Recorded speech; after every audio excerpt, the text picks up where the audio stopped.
All right, Kusabi family. I'm waiting on a guest, one of our brothers, or Yaya, trying to see if he's gonna be able to come in.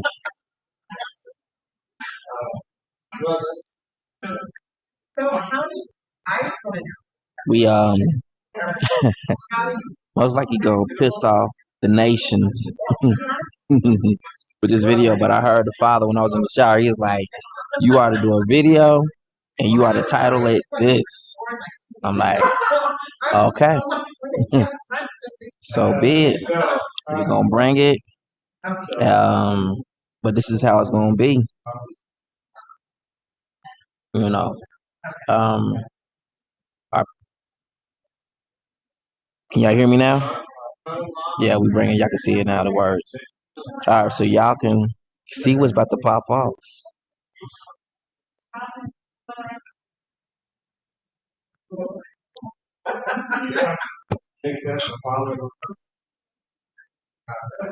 Oh yeah, we going in. All right. So let's see my screen. So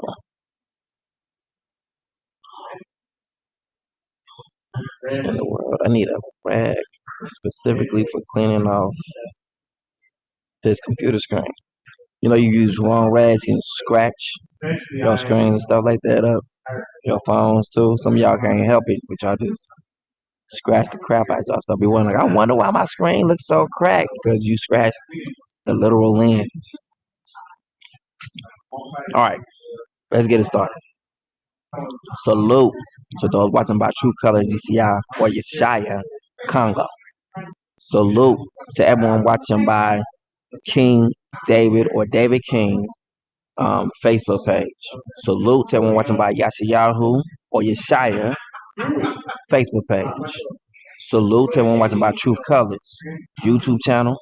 Salute to everyone watching by King David or David King YouTube channel. Salute to everyone watching by We Are Bantu, G Solele, Periscope TV, or Bantu Yisolele Twitter account. Salute to everyone who's in Goshen. Salute to Goshen. Salute to Michaela and Micah, who is actually here, not in the building, but they're here in AZ, visiting and whatnot. I got a chance to see them, which was like 2 days ago. We had fun, just so much fun. I mean, my girls and my son was like, they hugged on daddy, loved on daddy for a little bit. We got to play bowling, whatnot. Michaela was trying to kill me. I mean, the fire in her eyes on a look of I'm gonna beat daddy kind of scared me because like she just looking to just beat me. Like what in the world? I mean, I end up winning, but still, the look in her eye, like she wanted to just demolish me, was just horrible. So I guess you know what I'm saying. I was eating a little bit of humble pie, you know what I'm saying, between them two, and then Micah with his slow rolls coming through, getting just knocking majority of the balls. Now I'm like, I'm on the video like, look at this mess right here. I'm up here rolling the ball with all my might. Still 2 balls left standing. He rolls the ball gently, whatnot, and he's left with 2 balls standing too as well. I'm like, ain't this some bull? I'm looking up to the sky like, you know, that's not right, right? Yeah. But it was cool. We had fun, you know. Just like any kids that have to leave their parents, they, you know, begin to cry and whatnot. So, but they're still here though. So I'm trying to see them again before they go, because y'all know I'm on a mission, right? So we're gonna show the differences on how the Father coming versus how the people think the Father should come. 2 different things. We're gonna look at some scriptures to back up everything. So when you leave from here, you be like, oh my goodness, I don't know him like I thought I knew him. Guess what? When you know him, guess what's gonna happen to you? You are going to adapt to his change. You're acting the way you act because you visualize the creator in the way that they painted him to you, therefore causing him to keep you pushed away from him so he don't destroy you. I'm gonna say it again. Notice he did not invite everyone to his presence. He invited Moses because Moses understood how he can get. The people did not, because when people was dying around, they was losing their minds. Like, what in the world? And then the next day they have the nerve to come at Moses again. And then they got destroyed of 14,000. Think about that. Don't ever think you are so special to the Father that he won't destroy you. He destroyed at least about 500 people the first day or more. And then the next day, they get upset because Moses' word got these people killed when they kept saying, your word don't mean nothing.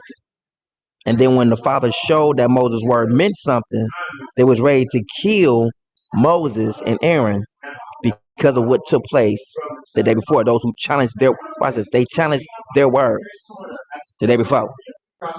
It got destroyed. Then they're going to come back and try to destroy Moses and Aaron because their word worked. Father ain't playing. He killed 14,000 that day. And Moses' mindset wouldn't say, like, kill him. No, he was like, look, hey, Aaron, you're the real priest. Go up here, light this in there so the Father will see it and will have mercy on these people. Why? Because there's a plague amongst the people. So when the Father says, I'm going to send a plague to you, understand that that plague is going to come with death too. All right? So it's going to be a drought, but it's going to be drought is supposed to bring forth some deaths. Okay? So we done got the nice little introduction out the way. I'm going to get y'all mind reared up, because when y'all start seeing these scriptures, you're going to change your mind. The word washes you. So if you've been called on a name that literally means pig, their doctrine that they're going to give you is going to also be laced with abomination. That's why it's the abomination of desolation, because you're going to receive. And look what the curse was. He said the curse is that you're going to worship other gods and other things of the nations. And in the nations, you're going to be what? Blessed? Cursed. So the abomination of desolation is churches. The abomination of desolation is what? Mosques. The abomination of desolation is coexistence. Period. When you go back and think about it, you're like, wait a minute. Why didn't we never think about that before? Because it wasn't your job to. So you can't say that you know it on your own. See, the words are supposed to start coming out forth now in this time. It's going to start to leave people behind.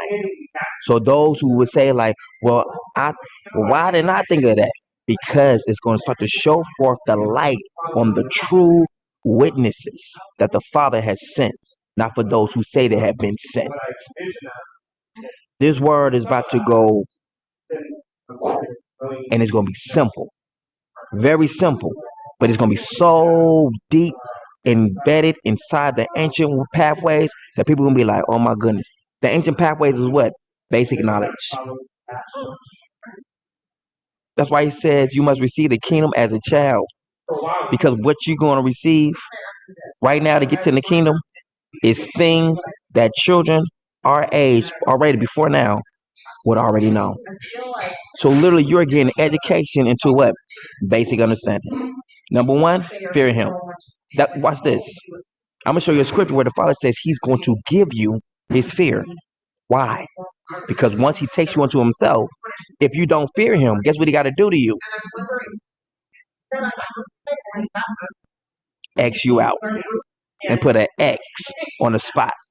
That X on Congo is literally simplified. Why has the Father done this to his people? The truth. But Congo also means, they say it means king, and it also means truth. He's the way, the truth, and the life. So the truth of our history will also be wrapped up in that X. X is the same thing as writing Ichabod on a kingdom. For a kingdom must go many days without king, prince, or any of those things. That's what the words say. At this time, while the so-called Congo kingdom is around, guess who else is around? Nebuchadnezzar has already been established. So what was they doing? It would take some time from things to probably come into play. We had to look at some things. None of these kings, even though there will be kings, these people trying to make a king of Congo, at the time when Congo, think about this. Where was Daniel? Has the Daniel thing already taken place? Because if it did, then his kingdom was illegal. Now the scripture says that when he does away with your kingdom, that meaning you're going to try to go back into the ancient ruined places and build things. And he says you will be killed. You'll be hurt. Could the Congo kingdom and all these different other kingdoms after the beginning of Nebuchadnezzar be what the Father said to us, that people will try to go back to the ancient places and build things, but will not really be successful? Because the Congo kingdom was not successful. Just saying. So let's get with the intro. My boy ain't here yet. Bro, when you get a chance, man, just come on in, all right?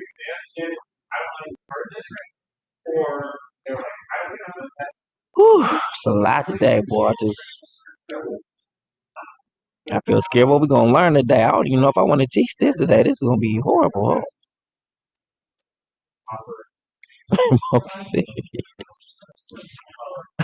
It's the beginning is already just like suspenseful. Ear grabbing and eye popping.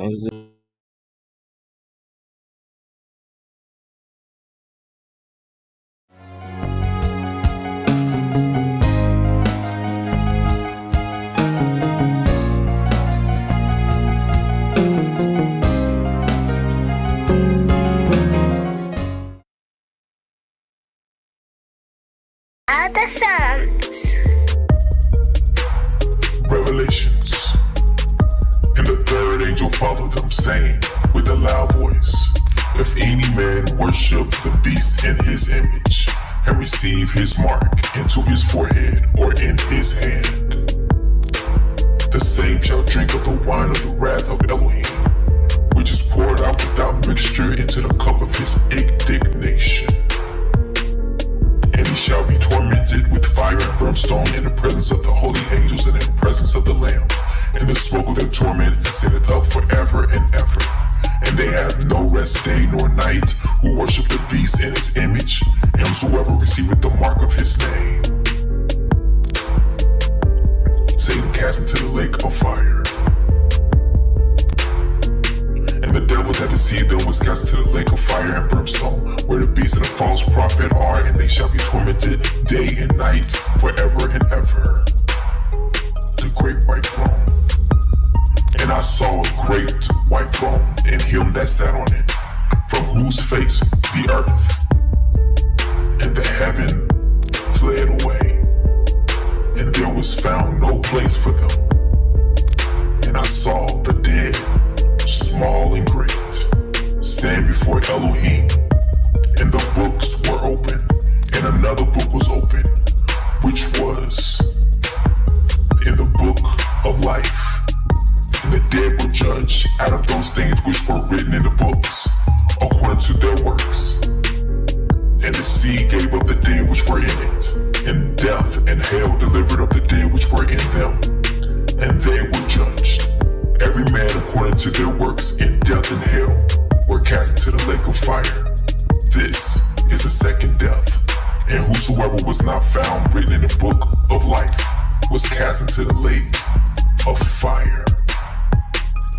But I will tell you what will happen to cowards, and to everyone who is unfaithful or dirty-minded, or who murders,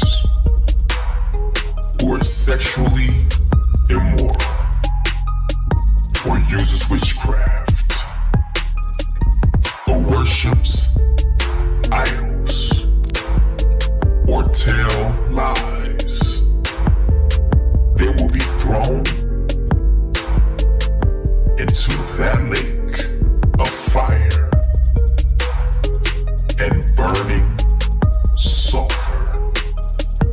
This is the second death.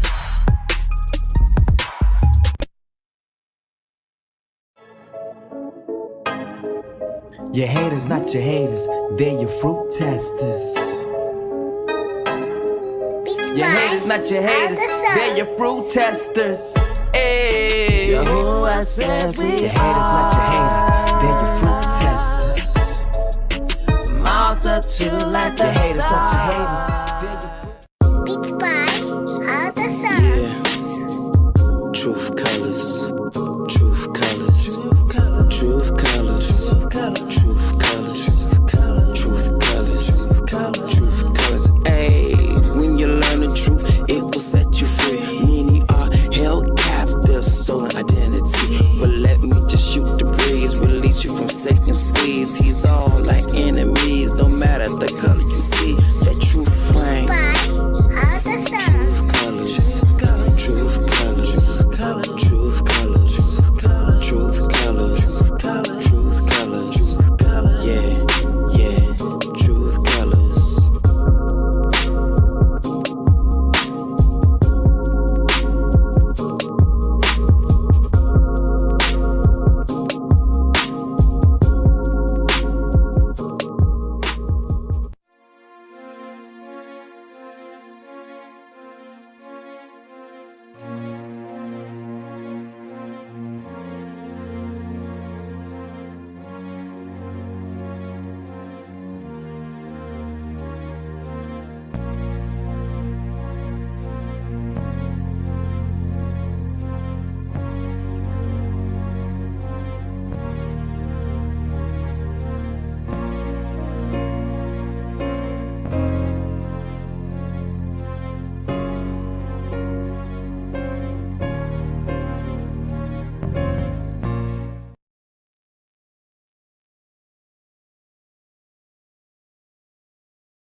All right.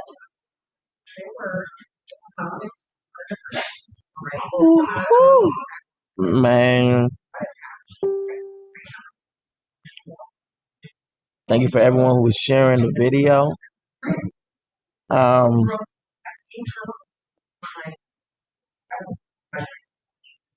me look at y'all real quick so y'all can get the feel of this and see how this is gonna work. I was in the shower, just getting it in because it's made some new stuff. I do got something new. It's a new smell too. Like I want to bite my own hand off. That's how.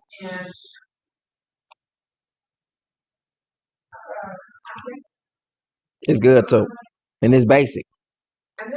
It's royalty all wrapped up in one. I call it King. Period. It's gonna be a sorry body oil already. Just, I mean, it smells like King. So then we're gonna have a creamy oil of King, and especially where we going, it'll be good. You know what I'm saying? Like the creamy oils is like when you'll get some from soap and water. Soap and water, King. You know. So a line of soap and water. You know, we have wanting to smell like someone. I'm like, King, I thank the Father for the things He's doing. All right, but my oils is creams. Then it's cream is oil, creamy oils. So it's soap and water, creamy oils for men and women. So using my product, if you get it, you're in a super hot sun, it's gonna melt straight into oil. Same fluency, same everything. But then if it gets cold, it's gonna do what? Turn into cream. So creamy oils. If the ones who got it just test it out yourself, you'd be like, wait a minute, all right.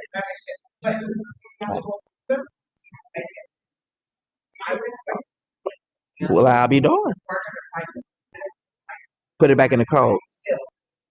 Cream. So now, like, people used to have like they shirts and stuff like that, right? But you can wear it inside and outside. Considers to be the same thing. Creamy oils, a balance between both worlds in one solution.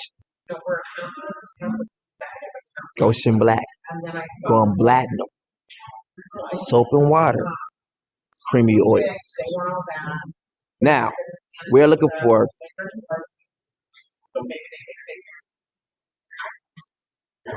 team members.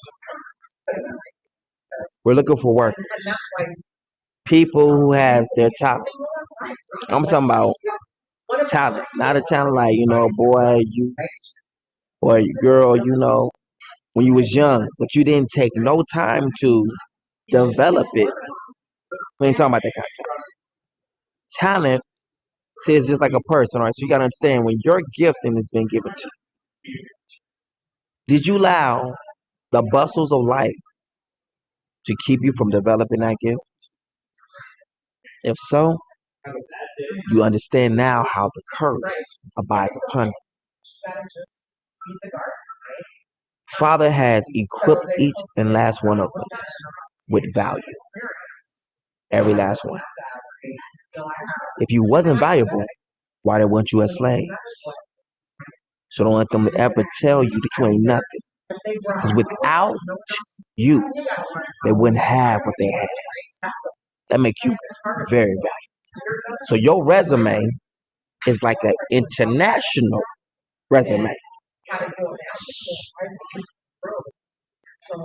See, you come from a long heritage of those from many various backgrounds. Literally. The more people want to know when you go to Harvard, what is your background? Well, do you have time to hear my valuable background? I mean, well, do you have a synopsis? Okay, we'll look around you. I'm in just out of a college. My point exactly. You don't see it. So if I was to tell you it, you probably still wouldn't see it. So do you have time to hear what I got to say? Or do you want me to give you just rundown of the run like a slave would answer? Who's supposed to be so-called free. We so free. Why everyone is suspicious? Well, your window down. Yeah, who up in there with you? If we so free, why is there a differentiation between the white and the black? A white man walk around all day long with a shotgun in his hand. He will still have his life in his hands.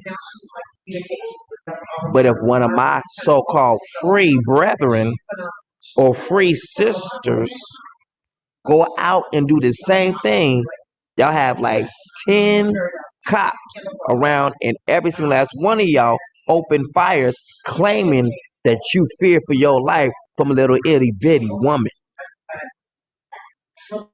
But we free.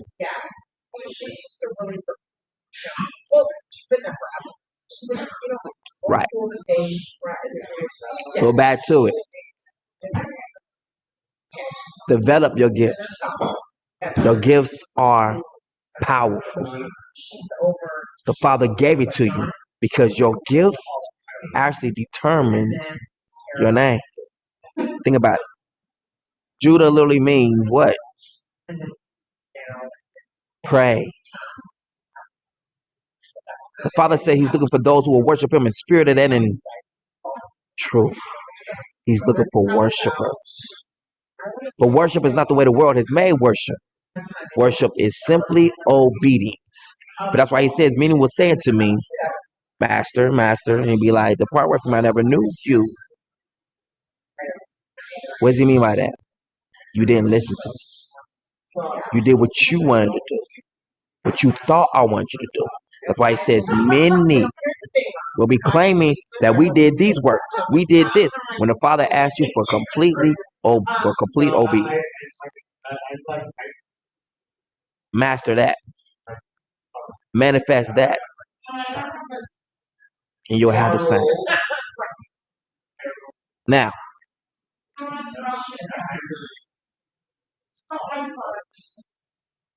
I was in the shower. And the Father said, the nations don't know me. My people don't know me. Because I was on Facebook today. Actually, someone tagged my name in a Facebook post. We're going to see that post. And after seeing that post and clicking on the video that my name was attached to, I didn't even watch all of it. I heard maybe the first 2 minutes of it. Aha. Scrub. Pause. Release.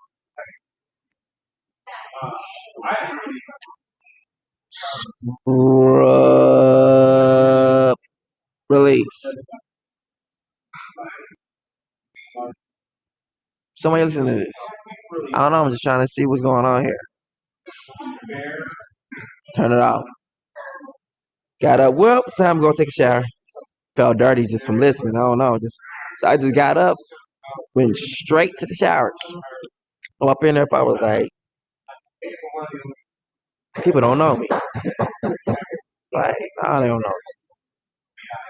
They think they know me. I was like, yeah, they think they know me. You see, but they gonna know. He started to show me the difference. He said, son, he said, when the nations fear you, fear us. You ain't gotta ask for anything. It's gonna come running. Just like those curses, it's still upon you right now. It said it will overtake you. It will become your lifestyle. It will become your words. You will answer like a slave. Move like a slave. Speak like a slave. Speak like a slave. You'll be a slave. There'll be nothing you can do to take that away. But except coming under a new contract, a new covenant. I just said a lot there. You're still under a contract that the Father made with you. He said you will be their slaves. You will serve a nation whom your fathers nor you have ever known. Think about that for a moment.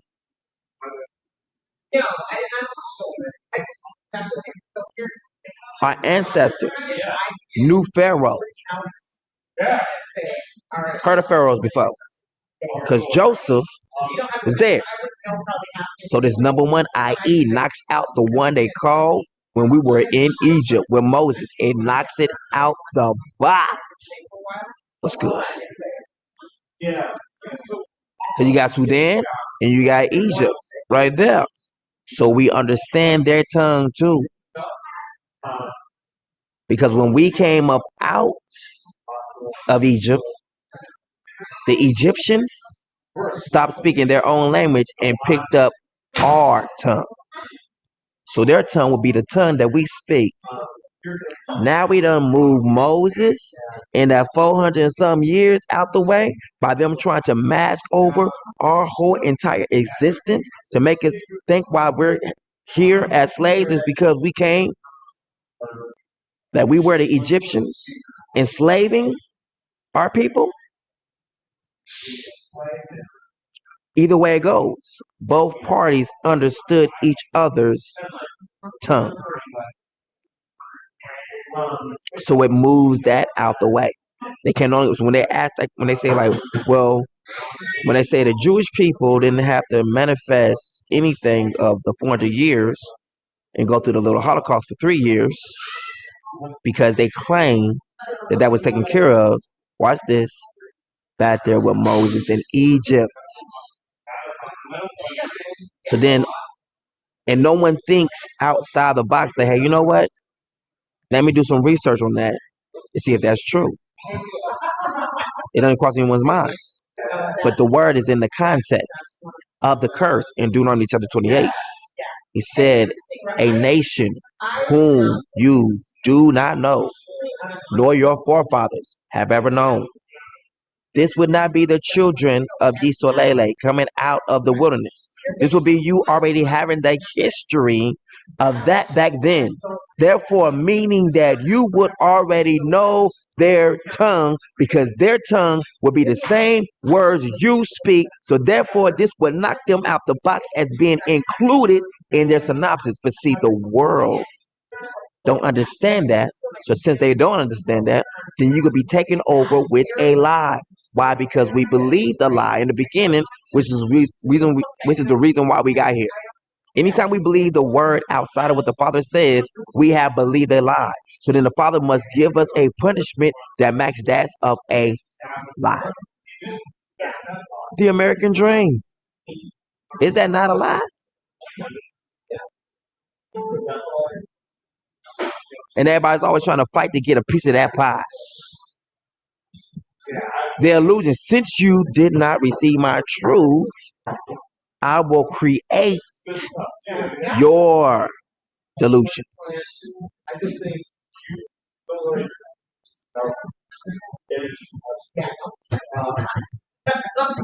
You understand? Oh, it gets better. Every single thing that we think that how we would normally say that belongs on a sinner.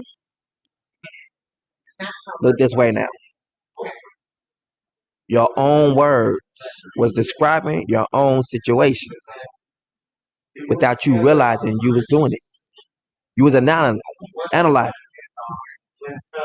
So now it points to when the Father was saying, when the Messiah was saying, first get the mote out of your own eyes, then you will be able to cause, watch this, for the nations to see. He's telling you the whole entire time, your land is desolate. Get the mote, get the plank out of your own eye before you can ever see the nation's sin. You yourself must get it out of you.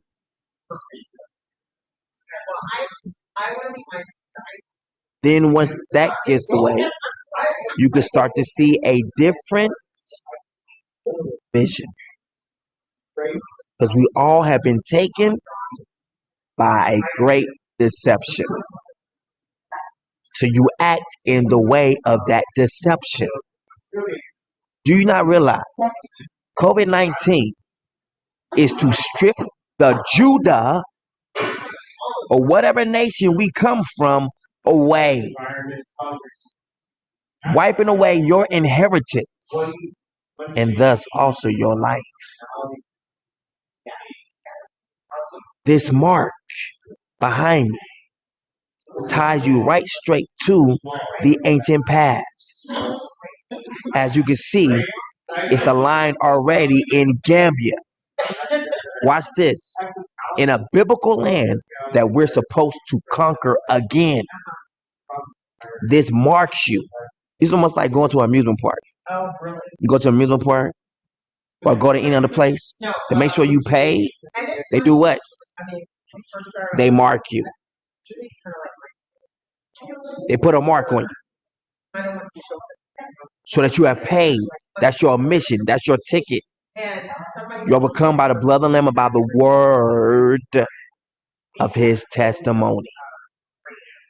The word of his testimony is right behind you, owned by Yah, stamped and approved. To get here to this land, you were stamped and approved. So the same way you get out is the same way you came in.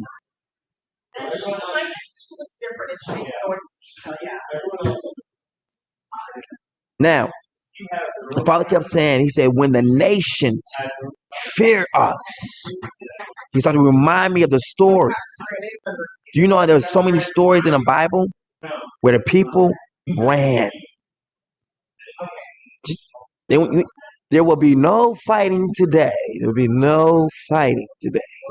I know you all came out to see a fight, but the fight has been forfeited on account of the fear of Yah that the nations held for him and you. You didn't have to fight. They be like, they say the one who's been helping him win all these wars is amongst them. What shall we do? Now, they conquered that thing that made the people fear like that. It was called the Ark of the Covenant. There's some things spoken about the Ark of the Covenant. When the Ark of the Covenant came in, people fearful. But one day, the Ark of the Covenant came in. But this will be on a time when the Father says, he's through. I'm done. And on this day, when they came, the same words as was before with other nations, saying they have the Ark of the Covenant. The Ark has been brought in. And was like, what do you mean? What does that mean? All that means that's when their super power comes in. When their Almighty Yah, when El Shaddai enters into the camp, it gets horrible for those opposing them. But Yisrael was not in right standing with the Father. So they did that. As soon as they brought the Ark of the Covenant in, the soldier says, quit yourselves like men. Meaning what? Gird up and give it all that you got. And the Father allowed you to lose that day because he was mad with you. Look at this though. He wasn't just mad with you. He was mad with your leadership. The leadership that was over you had become corrupted. And Father was mad at them. At the same time while he's mad at them, he's raising up someone who will listen to him. Let me show you. Hold on, let me show you this one video that my boy was supposed to give for us, and he did. You need to understand that y'all don't know the Father like he wants you to know him, but you will know him, and you're going to listen to how you have been learning the Father. I'm going to show it to you. Now, watch this. Listen to this woman's words as she speaks about the Father, as she speaks about El Shaddai. Think about it. When the nations fear you, you don't have to play games. There's even a verse of scripture somewhere where the Father said, where the word says that you're gonna go get your stuff, or either have the nations bring it to you. But the Father, it said like, so it's like the nations doesn't give you all your things back. The ones they don't give back, it says you're gonna go get. I'm just saying, things are about to change. Once you begin to envision him in the way that he designed for you to envision him, he did forget about the nations. It's all about you. The nations will fear you when you show up. Y'all might be here, but you ain't showed up yet. When you show up, they're going to fear you.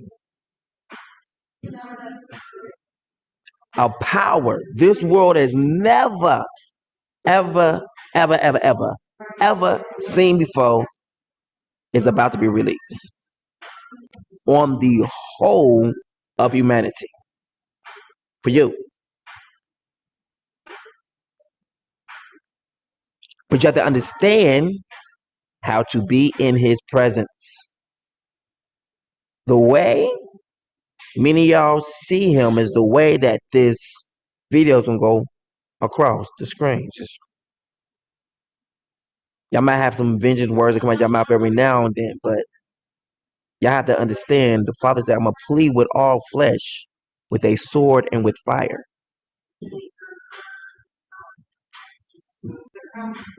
That's the redemption process right there. I'm going to plead with them. Meaning if they don't do what I tell them to do, I'm going to plead with them with a sword and with fire. Because that's exactly how he pleaded with you for over the last 400 some years. See, the punishment we just coming out of is the punishment that the Father actually put upon us, not that the nations put upon us. He told us that we were going into a nation. The nations did not like us, treat us good or anything. Why? Because we kept always running to the nations. So the Father was like, all right, since you always run into little Timmy's house, when I tell you to do something, you always say, well, little Timmy does this and little Timmy does that. So he's like, I'm going to send you to little Timmy and them then. And then we'll see how well little Timmy, i.e. United States of America, will treat you. It's going to say some words in this scripture. It's going to say that some people were not allowed to be at or be in. So that means some boundaries were broken. Could have been that our own demise of our own selves, leaning to our own understanding, brought our own downfall. Think about it. The lands were sold with trinkets from Mardi Gras beads. From titty beads. Literally, Mardi Gras beads sold lands from the Congo.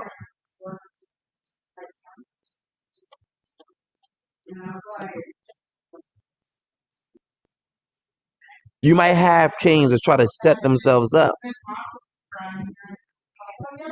but they ain't gonna last. They're gonna be taken over. These things, different things will happen. Your kingdom is already gone, but I believe there were rebels. I believe there were thieves who went ahead and set up kings either way by saying, you know what? We are come from a reign of kings and queens and stuff like that. So they did their own thing instead of waiting for redemption, like the Father told us to. So it become the same thing like a Black Wall Street that never took off. Because I guarantee you, the time of Congo Kingdom was not the same time as Nebuchadnezzar's.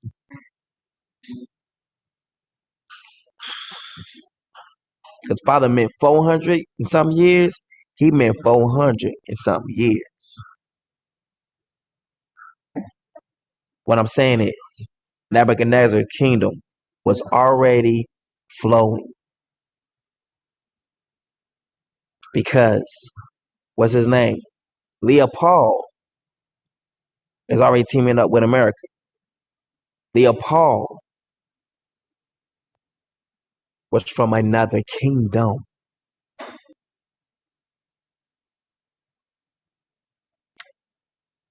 They don't get their kingdom by themselves. They get their kingdoms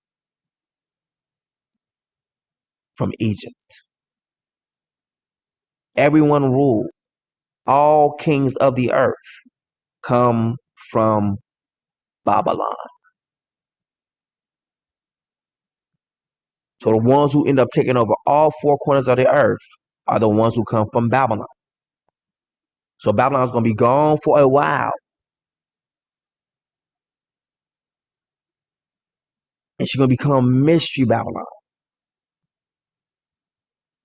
But it's the same place where Babylon's always been.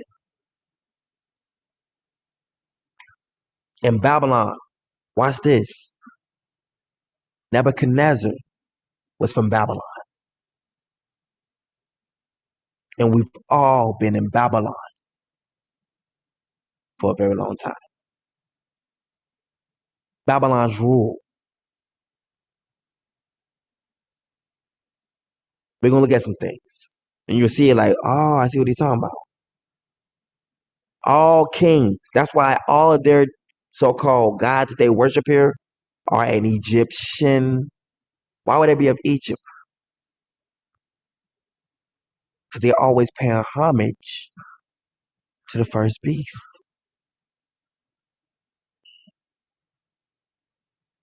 Everything in scripture revolves around you. So you can't see the way that other people see. You have to see differently.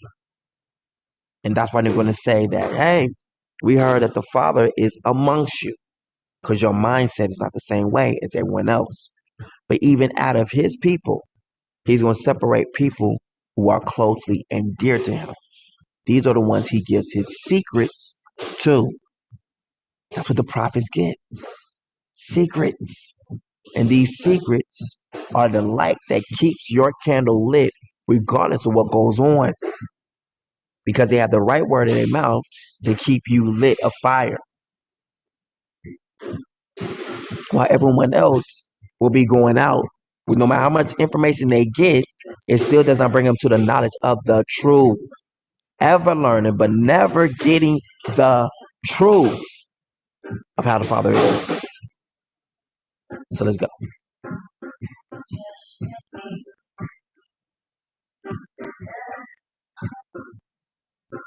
May Father be praised. All right, so he said 132nd mark.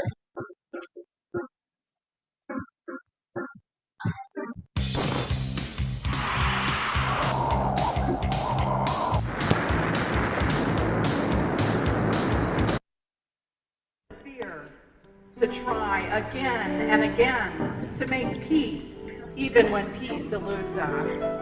We ask, O God, for the grace to be our best selves. We ask for the vision to be builders of the human community rather than its destroyers. We ask for the humility as a people to understand the fears and hopes of other peoples. We ask for the love that it takes to bequeath to the children of the world to come more than the failures of our own making. We ask for the heart it takes to care for all the peoples of Africa and Asia, the Americas and Australia, Antarctica and Europe, and especially for those in the Middle East. Give us the depth of soul, O God, to constrain our might, to resist the temptations of power, to refuse to attack the attackable, to understand that vengeance begets violence, and to bring peace, not war, wherever we go. All right. Now she said some things. She said we are talking to the to the God of the Bible, who is not about vengeance, but is about love. Let's go to that again. Let's go listen to that.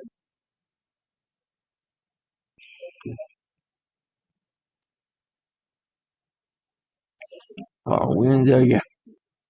For you, O God, have been merciful to us. For you, O God, have been patient with us. For you, O God, have been gracious to us. Go back to that part again.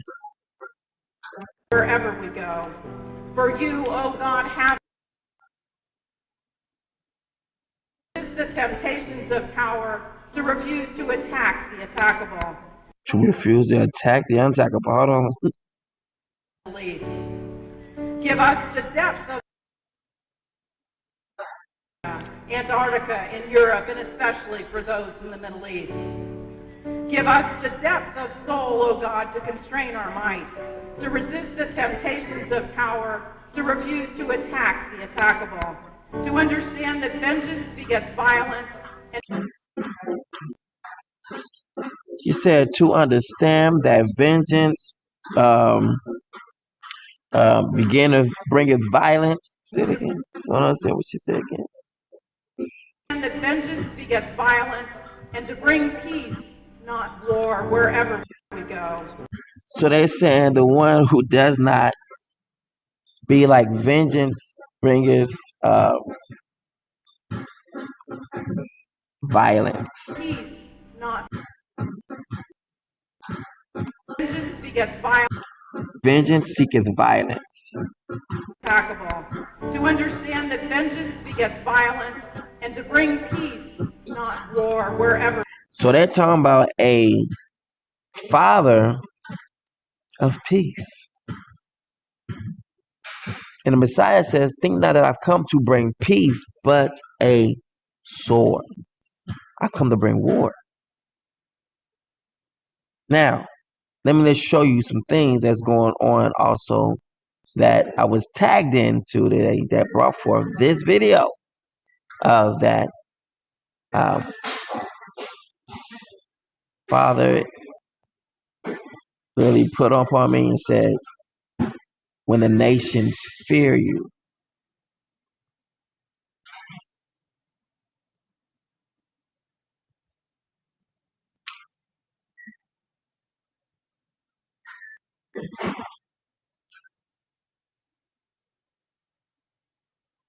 Let me see, where was it? I was tagged in something today.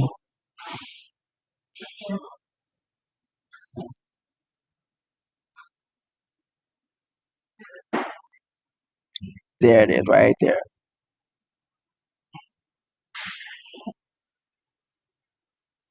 All right, here we go. You here on Abafundisi, and it has been a wonderful journey to be with you here on Abafundisi. Goosebumps, and tears watching this. Bantus are awakening to their Hebrew identity, history, and prophetic destiny. Prince Norman Nayazika.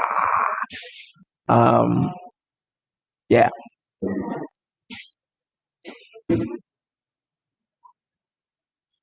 So that's a good part right here, you know what I'm saying?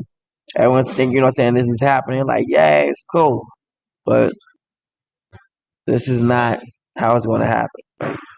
And I want to state some few things very clearly so that you don't walk away from this show with a sense of disillusionment. The day you show me the God of politics, then I'll tell you that religion has lost its purpose.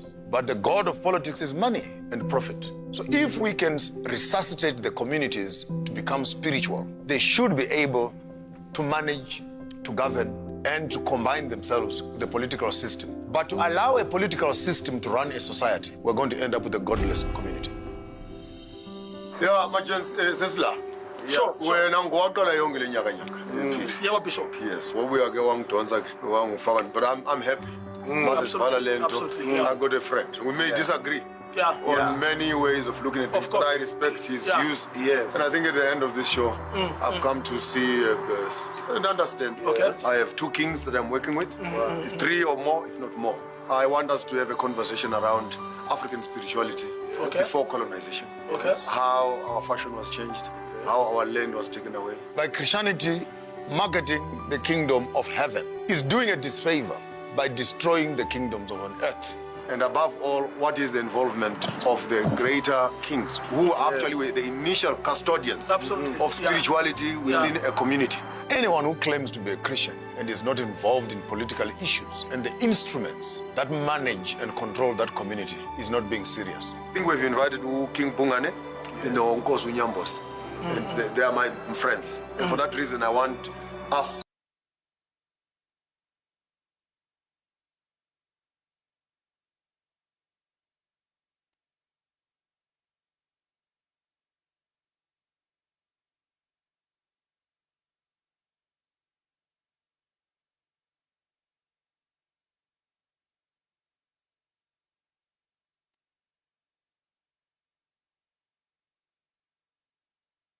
Who claims to be a Christian and is not involved in political issues and the instruments that manage and control that community is not being serious. I think we've invited King Bungane and the Onkosu Nyambos. We said if anyone is a Christian, he would be involved in these things. Marketing the kingdom of heaven is doing a disfavor by destroying the kingdoms of on earth. And above all, what is the involvement of the greater kings who actually were the initial custodians of spirituality within a community? Anyone who claims to be a Christian and is not involved in political issues and the instruments that manage and control that community is not being serious. I think We ain't Christians. No, I mean, like, we don't even want Christians to be Christians. Because we know what it means. See, you can have the right words, right, whatever. But the heart of what comes out of how the Father speaks, he says, is not like my word, like a fire. My word is like a fire. Do you sweet talk fire? I'm just asking. I mean, it might light that way, you know what I'm saying? But how are people around fire? Are they so quick to jump into the fire? So quick to run to the fire? You know what I'm saying? It's not my word like a fire. Oh, next part gets better. And like a hammer that breaks the proud in pieces, breaks the rock in peace, the stony heart in pieces. Anyone who's going to be rebellious to pieces. Does that sound inviting to you? Oh, come. Please, please, please come. My words is like fire. And if you rebel, I'm like a hammer that break you in pieces. Come get my love. Come and get my love. Come on. Come on. Now look. If you are an extension of your belief, the nations don't fear you. Because the one you believe in and how you believe in him is what they gave you to believe he was to be that way. Stripping away an ancient path. Because guess what comes with fear?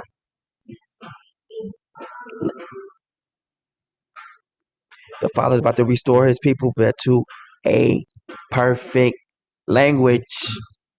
Let's do it. That won't do it. Let's go. Woo!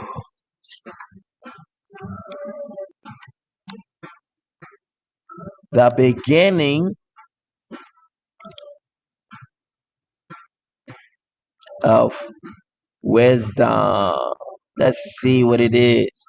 People are always asking Father for wisdom, but don't understand that the wisdom comes from one element that you are all missing. And this is why the nations don't fear you. Because when they do fear you, oh, you ain't gonna have to say nothing. They're gonna come falling down at your feet talking about, we heard that the Father was with you, because they fear you. The way of wisdom, instruct a wise man and he will be wiser still. Teach a righteous man and he will increase in his learning. What? You become righteous. We're gonna find out how you become righteous. The fear of El Shaddai is the beginning of wisdom, the beginning of your degree, the beginning of your associates. All those things don't mean nothing. That's why he says the wisdom of this world is foolishness to him. So your education, the wisdom of this world, all your intellect means nothing if you don't know how to come before him. Let no one deceive himself. If anyone thinks he is wise in this age, you have already lost. Those who want to keep their careers is going to give in to the beast. He should become a fool. He's going to use the foolish things of the world to confound the wise. Everything is in topsy-turvy. Everything is in reverse. As they often say, as it is above, so it is below. Everything is flipping. The same things they've been saying will become their curse. Let's go. He should become a fool so that he may become wise. So you see, everything is in flip mode. For the wisdom of this world is foolishness in the Father's sight. As it is written, he catches the wise in their craftiness. And again, the Father knows that the thoughts of the wise are, watch this, fruitile. Let me see what fruitile means. So the next time people want to try to tell you about their education or their associate degrees, they got a degree of foolishness, or degrees of fools. And they pay a major price for it. Let's go. Futile. Futile. Fruitless. Ooh, wait a minute. That sounds like idle. Huh? Every idle word, fruitless word, pointless word, useless word, worthless word, ineffectual word, ineffective word, ineffectuous word, in vain word, abortive word, unavailing word, authoritative word, hey, a failed word, unsuccessful word, impotent word, a hollow word, hey, it's empty word, forborn word, says idle word, a sterile word, not giving anything. Like there's no action behind it. It has no value to it. You must give an account for every single time you gave out words that meant nothing. Now look at that.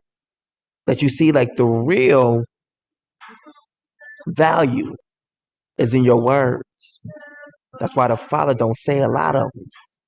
Because they're the most valuable things on the face of this earth. Now listen to the lie that the world believes. Sticks and stones may break my bones, but words will never. Oh. Remember, the world can't receive the spirit of truth. So therefore, what they just said to you is the same thing that brought forth a curse and keeps it run upon you. Most everything is about gossip. So if you constantly run your mouth and gossip, then you are effectively sinning. And he will make this a lifestyle for you. See, words that are barren, no fruit, fruitless. It's the same thing when he came through and he says he cursed the fig tree.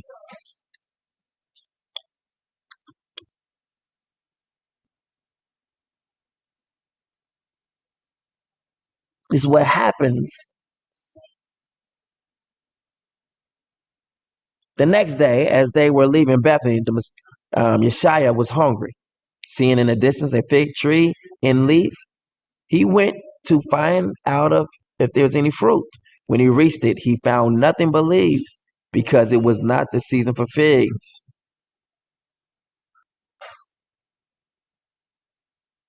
Then he said to the tree, may no one ever eat fruit from you again. And his disciples heard him say it. Now that has too many different things in it that is so powerful. Whew. What was going to hurt?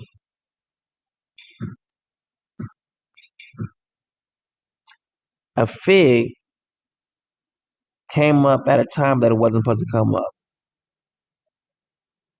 signifying it was out of pocket. And the disobedience calls for a punishment. That's one way. Now let's see how important it is to know the right feast and the right Sabbath. Because now we're gonna put that same concept what we just read to the feast. Each feast symbolizes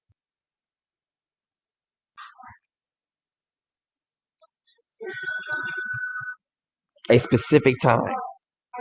So we have winter feast and we have, our summer feast, right? And we're going to look at this in the context of the word, and we can see all these things right here. So the time of the fig will be like spring, summer. So what is this that's coming up? How is it coming up? He would know the seasons of when the fig is supposed to come up. And if it's not time for it to come up, then it's going to be out of pocket. Therefore, receive a curse. What if we kept trying to get up out the curse too quickly, and every single time we try to do that, a curse came down with it? So what Black Wall Street, what happened with it? It's like a fig coming up before it's time in the wrong season. So it's immediately cursed. So then every single person who try to actually have a successful campaign against what we're going through and try to bring us out of it. And because it is too early, it is cursed. This is saying a lot right here. Because he cursed a fig tree. Because it came up in the wrong season. Think about that. That's a fig. And that fig is used as an example. It said when you see the fig tree, you know it's going to do this, but how can you not discern the times? The Messiah is going to be giving you bread. Every single time he speaks, he's not speaking to the nations. He's telling you, he's giving you the ancient path is loaded in his words. The call to the kingdom. The kingdom of Yah is upon you. What is that? That's a call. That's what it is. It's a call. It's an invitation. But like Isaiah had put on you and said, with seeing you will see but can't see. With ears you will hear but can't hear. So he said it his ones he brought in and said, look, it's for you to know. Everyone else can hear what I'm saying, but they do not understand what I have said. When the nations fear you, the ancient pathways begin to start flowing out of your mouth, therefore ushering in the fear of Yah. When he reached it, he found nothing but leaves because it was not the season for figs. Then he said to the tree, may no one ever eat fruit from you again. And his disciples heard him say it. Now that's what's going to happen for real. All right, watch.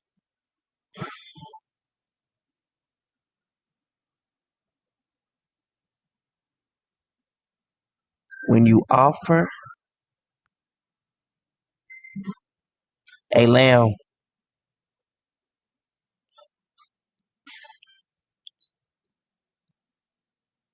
it's going to be Isaiah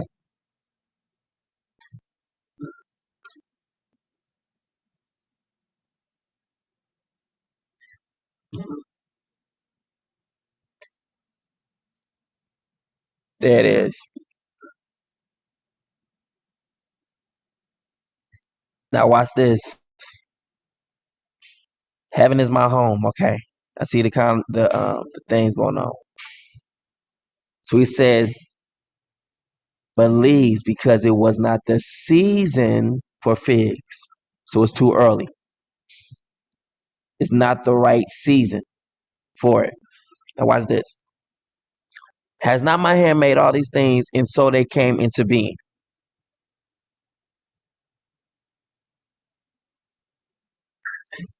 A curse came down.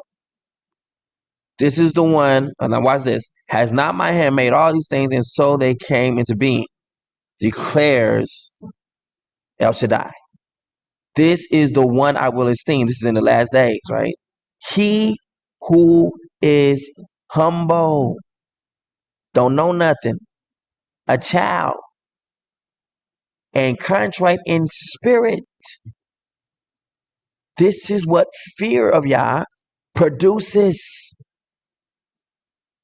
that our people do not possess. There will be order automatically within the people because humble, humility, and a contrite in spirit exist. The Father has to restore it.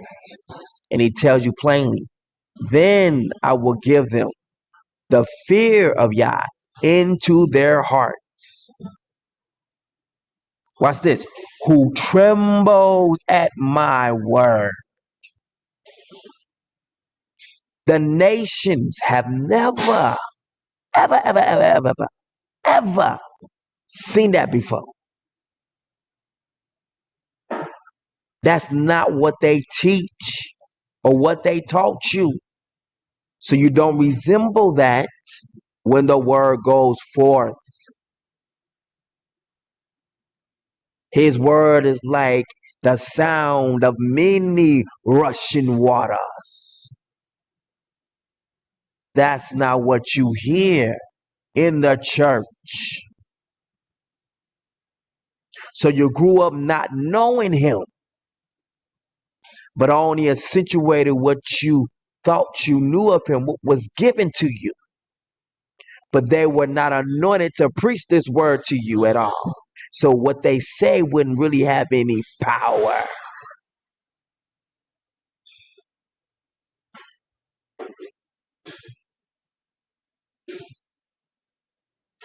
That's why you would stop some things people say and then run back to it.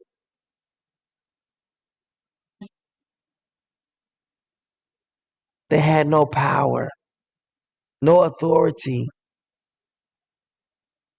The Messiah said that you will preach the gospel. You. And he didn't change it because things that took place in reality.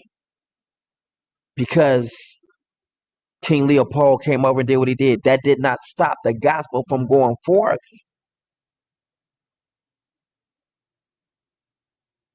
It didn't. The time is going to come when you're going to say out of your mouths the word. When he restores the fear of Yah back into your hearts, at that same time, you will be restored to a perfect language. Your makeover is on its way.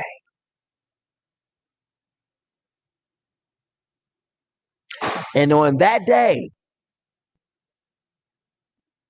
the nations will fear you. This is the one I will esteem, he who is humble and contrite in spirit, who trembles at my word. Now watch this. So the one who trembles at his word is not going to be caught doing these other things. So he's going to show you that these sacrifices and offerings don't mean anything. He just told you the sacrifice I want right here. This is what I want for my sacrifice right here. These are the ones I'm going to bring back to me. Has not my hand made all these things? And so they came into being. Meaning I created all the animals you've ever sacrificed. Declares Yah. Remember it says like when the Messiah says like for the Father Let me show you where this comes into. Everything we need is all in the scriptures. The Father seeks for worshipers, right? But the time is coming. He's telling you what that time is and what he's looking for you to be included into that number. You worship what you do not know. See, right now, he's telling you, you worship what you do not know. But when you begin to know him, guess what? You will know salvation. You worship what you do not know. We worship what we do know. For salvation is from the real people, the chosen elect, from Yuande, from Judah. Salvation is coming from Judah. You worship what we do not know. We worship what we do know. And then the Messiah tells you why you're in this state of worshiping what you do not know. No, in the ancient pathway. We worship what we do. It's so powerful. I speak in a parable. The Messiah says, I'm going to open my mouth in parable. He just gave you a love letter. He just spoke to you. Oh my goodness. Why have we never seen this before? All right, I will open my mouth in a parable. A double-edged sword. All right, let's go. All right. I will open my mouth with a parable. I will utter, what did he say? Hidden things. So it's going to be love letters all through this mug on showing us how to get up out of here. We don't have to do anything on our own. He's going to tell us little by little everything. I will open my mouth in a parable. I will utter hidden things from of old. I just said it without even knowing it. I said he's given us the ancient path literally in his word. So people keep saying that the New Testament has nothing in it. The Old Testament is all riddled through the Messiah's word, the ancient pathways, the call. He's given us a call all throughout his word.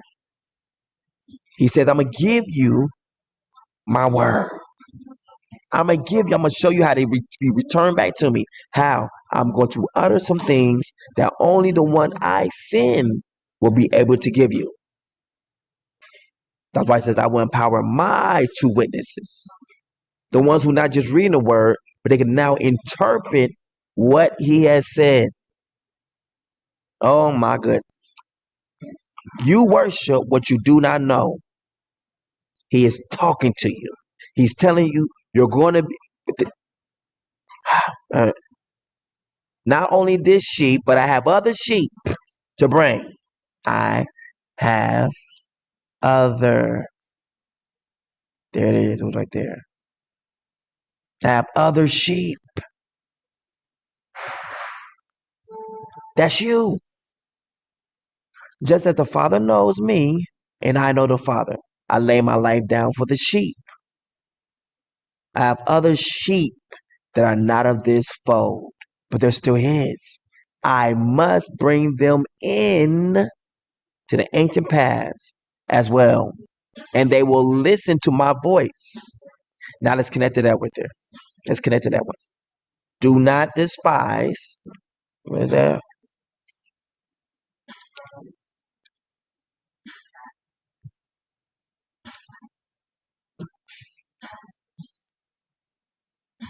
There it is. All right. Angel to lead. Leadership. Behold, I'm sending my angel before you to protect you along the way and to bring you to the place I have prepared. You are to bring the people back to the land. King. Okay. Pay attention to him and listen to his voice. Here's that voice again. Do not defy him. Watch this. For he will not forgive rebellion. Since my name is in him. The word is in him. Y'all heard me say that when I was out, that I saw myself as a little small round ball and seen I was like a little small atmosphere, right? Around the flesh. But then I looked up and I hadn't seen no legs, I didn't see no hands. And I'm like looking up to the side, look up, and I see the Father. And he's this huge ball as well.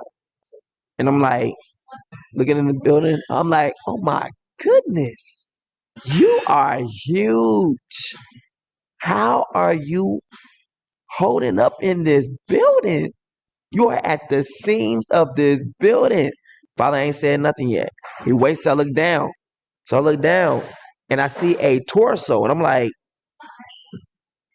that's a torso. And I kept seeing the word light up in my body. The word, the word, the word. I was like, I look at him, I was like, we in my body? That's when he says, you are Yasha, you are Heart of Psalms. You are Yasha Yahoo. You are music. And then he says it to me again. You are Heart of Psalms. You are Yasha Yahoo. You are music. And I'm floating along my blood. And as I'm floating around, I finally get to a part of my brain. I see a door. I turn it. So I turn it open. I wake up and I'm in this bed in the hospital. But I saw his word on the inside of me. I've given his testimony before I know anything I know now. Behold, I am sending an angel before you to protect you along the way and to bring you to the place I have prepared. Pay attention to him. And it said to everybody else, said pay attention to him. The 5 foolish virgins and the 5 wise virgins are the ones who listen to the right people. It's going to be dealing with you, not dealing with the nations, not dealing with the nations coming against us. So when people try to, oh, it's the nations. No. It's you. 2 set of people. Those who are listening, just like it was those times in Moses' time. You had those who listened and those who didn't listen. The Father's going to be separating his sheep from amongst his sheep. Let me show you. Ooh, the oil is just pulling out right now. I got to get ready to go, though, in a little bit. Should never said nothing since get my mouth quiet. All right, let me see. I'm dividing sheep among sheep. Let the sheep go. Not that one. Yep. It's at the time of the good shepherd. Everything. Remember? So now the Messiah's words will have everything aligned with what? The Old Testament. I didn't come to destroy the law nor the prophets, but I came to fulfill what was written of me. That would include the writings, but then also include the New Testament, because the New Testament is aligned on what he did, bringing in just the book of testimonies. Let's go. I will seek the lost, talking to you, bring back the strays, bind up the broken, and strengthen the weak. But the sleek and strong, you will be serving a people who see themselves as sleek and strong. I will destroy. So he just told you, and told you about the nations at the same time. He knows I will seek the lost. That will be you. Bring back the strays. That will be you. Bind up the broken. That will be you. And strengthen the weak. All this will be you. This is not dealing with any other nation. It's not dealing with any other people. It is you. He just gave you a whole message. Now you're about to learn how to read this book the way they can never show you how to read it. And therefore, you're going to see the Father been speaking the whole entire time to you and telling you what was going to happen. Every single time. Let's go. I will seek the lost. Bring back the strays. Bind up the broken. And strengthen the weak. This will be you. Because the same one who will be coming anointed in his name, this word will belong to you. Because it's the end result. But the sleek and strong, I will destroy. The sleek and strong will be the nations who are the one that's caused you to be lost, that caused you to be strays, caused you to be broken, and caused you to be weak. He says, I'm coming to save you. And he says, but the ones who consider themselves to be sleek and strong, I'm going to destroy them. Watch this. I will shepherd them with grace, with justice. That's you again. This is what El Shaddai says to you, my flock. I will judge between you and another, between the rams and the goats. The rams are those who listen, while the goats are those who don't. The 10 virgins.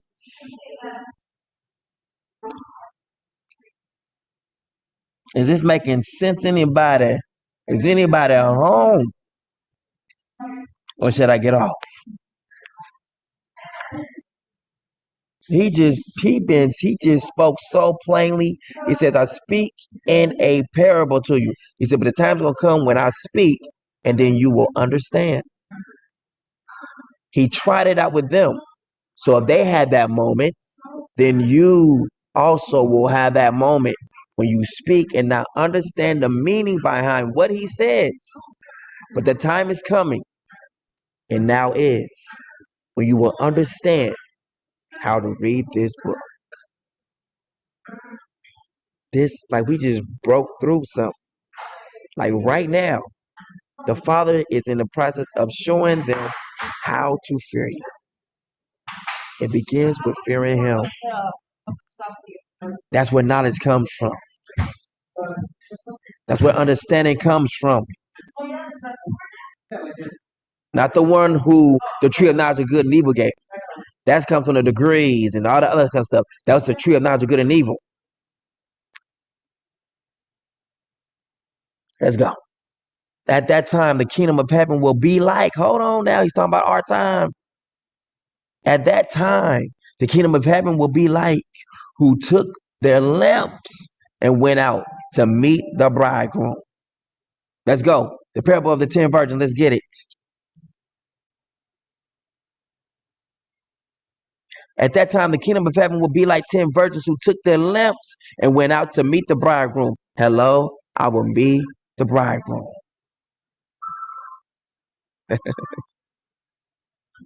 Let's go. 5 of them were foolish, and the other 5 were wise. The foolish ones took their lamps, but did not take along any extra oil. The oil that they had wasn't sufficient. It was oil, it was word, but it had no revelation aligned to it. So they were just saying it just like the way the nation says it, and believe it the way the nations believe it. But you, when you read it, it's going to light you every single time. You will never again get weary or get tired, because you see that the Father's been speaking the whole entire time. You just have to have someone come through and read the book and show you how to see, look, this is what he said. When you were going through this is what he said. And he said, that's why you're going to cry. Every eye is going to be wet, including mine. When you finally know him, when you're brought back on a feast that you saw no interest in, you're going to see how good he's been to you in the midst of this captivity.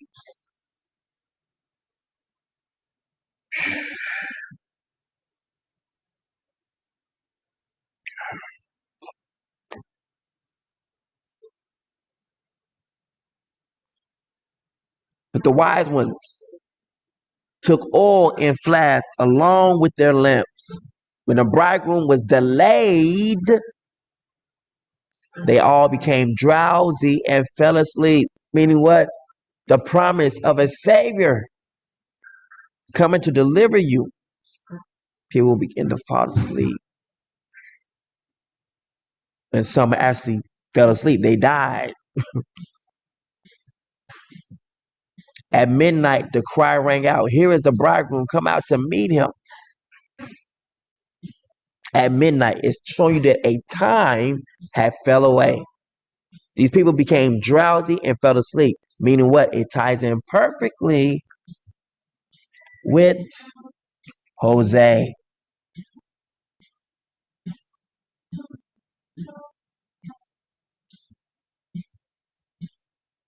Is making sense yet? Look what it says. Hosea redeems his wife. Now, who in the world would be Hosea's wife? If the prophet is representative as being the father,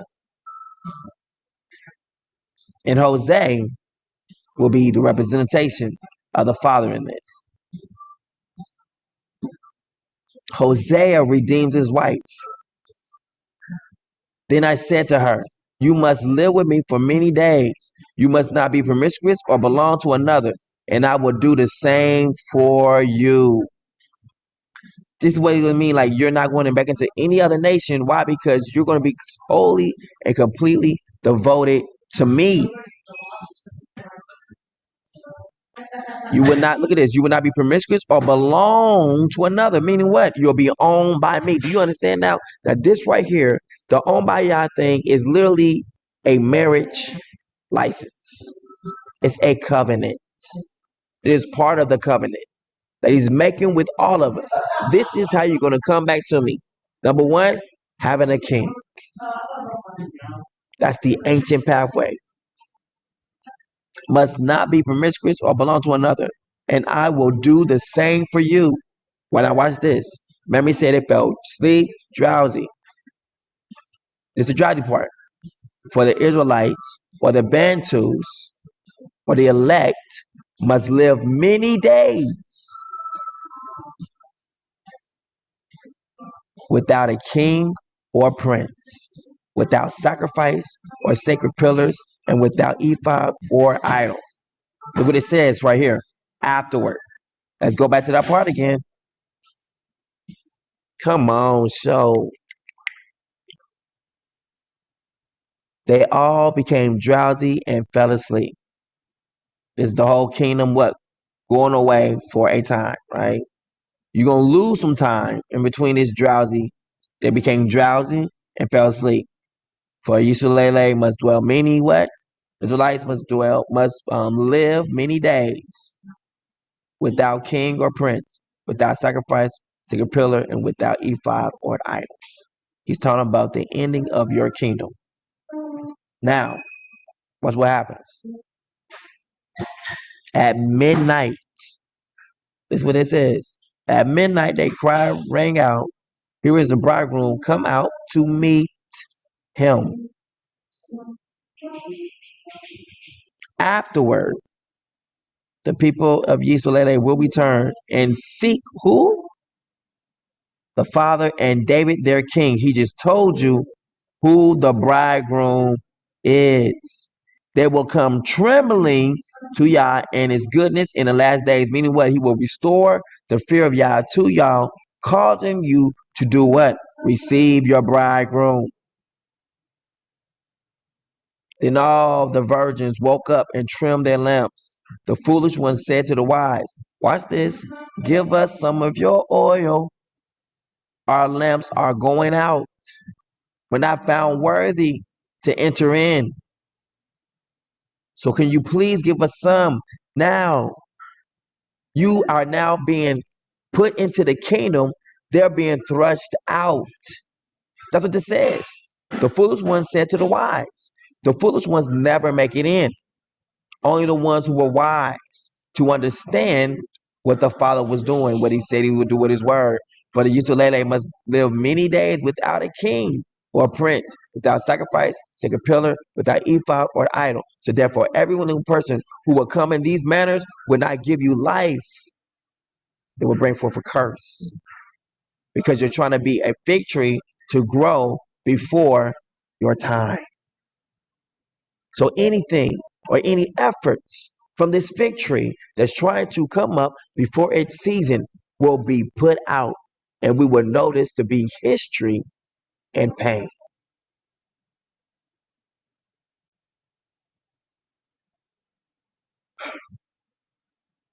Afterward, watch this.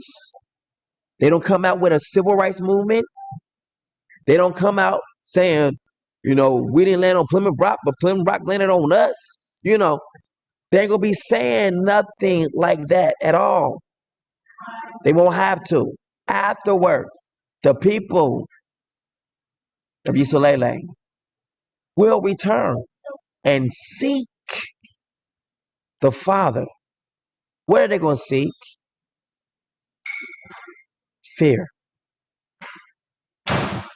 They're going to say, I want to fear you. I want to know you. I want to understand how you move. Forgive me for what they taught of you to cause me to seek you in vain. The fear of Yah is the beginning of wisdom, and the knowledge of the Holy One is understanding. For then, when he begin to see us fear him, he will begin to restore wisdom, understanding, and the fear of Yah to you, bringing forth your perfect language.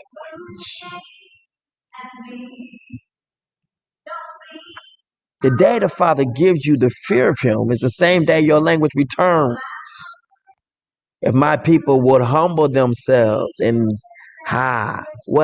seek to fear me. You have feared your enemy, therefore they hold power over you. But you don't really fear El Shaddai because of the way he's been presented to you over the years. People will not dare to cross him, not even one time. Because they seen people mess up one time, they get messed up forever. Then he moves on to the next person who didn't mess up with him. You've been taught about a weak El Shaddai. Now I'm going to say it, a weak God. A God that has no power, while showing exploits of power against you. When we fear him, we don't have to ask for nothing. People gonna come running to restore everything that they took from us. When we fear him, things will come into alignment. He will cause for our enemy to be at peace with us when we fear him.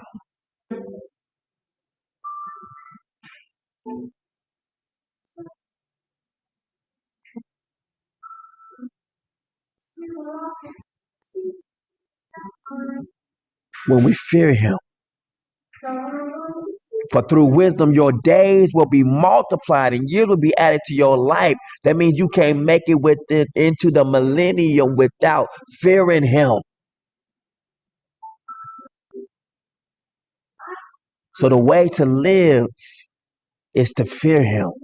And it add years. Look what it just said. For through wisdom, your days will be multiplied and years will be added to your life. But the beginning, it says the fear of Yah is the beginning of wisdom. For through wisdom, for through the fear of him, you will live long. That means if you don't fear him, you can't stand before his face, stand before his sight, let alone get anything from him. When you fear him, they will fear us. And salvation would be intimate, like yesterday. But we don't fear him. Therefore, things stay the way they are. Because the fig tree cannot come up before its season, and everything that it has tried to has been demolished. But when this fig tree come up, it's going to be because it's the season for it to happen. For every single thing is done out of alignment with what he has said. And we did it because we didn't fear him. Right here. When you fear him, this is what happens to you. This is what's going to happen when you fear him. Declares Yah, this is the one I will esteem. This is the one I will lift up. This is the one I will raise up. He who is humble and contrite in spirit, who trembles at my word. He just said, this is my king. He said, heaven is my throne. Then he tells you the leader he's going to use as his throne. Y'all ain't hear me today. Y'all ain't hear me. Boy, this is some good oil. He just told you what he was going to do. But most people are fighting the word. Fighting the word. Don't even understand they fighting it. Watch this. Heaven is my throne. So he's about to tell you his home. Has not my hand made all these things? And so they came into being. What? These different sacrifices and stuff that people are going to be making with animals. He's not looking for that sacrifice. He said he's looking for worshipers. So the temple, so these things are aligned with what? The sacrifices were made in the temple. So he's telling you, I'm not looking for a temple that you have to do these things in. How we do? How we do? When you know the word, when you know the Father, you can understand what he's saying in the parable. His parable is, we just read every single small parable and literally put it into a sentence what the Father is saying. This is interpreting the word, rightly dividing the word of truth. What's good, baby? Has not my hand made all these things? Boom. What did he make? Everything. Buildings. All this stuff. But he's talking about the animals that sacrifice in this building. Look what it says. Heaven is my throne. Signifying I am about to have me a new home. Remember the Messiah came through and tore the temple. Let's go. This is too good. Oh my goodness. This is powerful. Okay. In 3 days,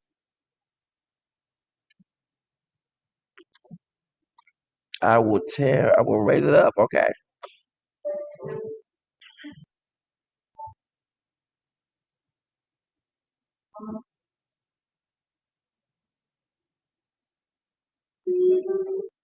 Messiah answered, destroy this temple, and in 3 days I will raise it up again. All right. Now, when he dies, what they say is rent the veil. The veil is the Holy of Holies. So he didn't just rip the temple. He ripped the most sacred part. He ripped the temple so you could see what was torn apart, signifying what he has been saying this whole entire time.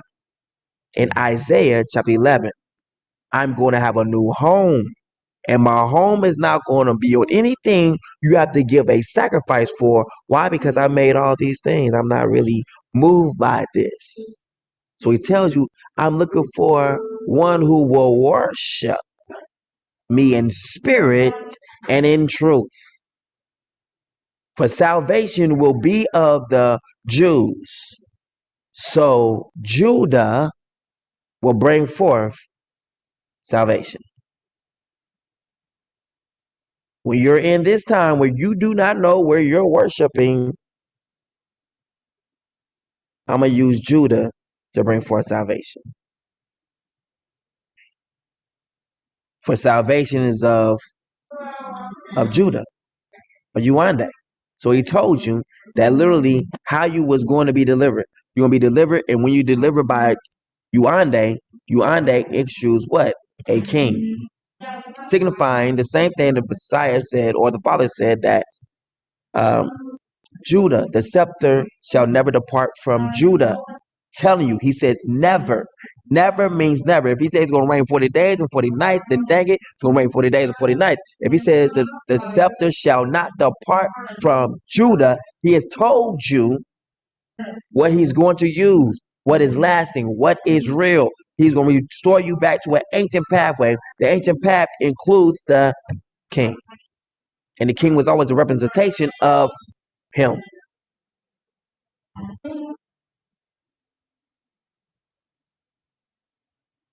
Let's go.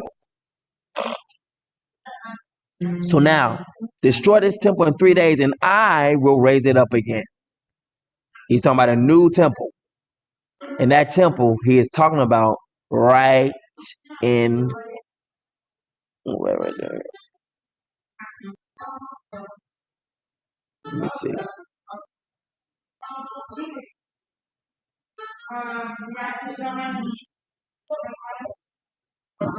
Not that.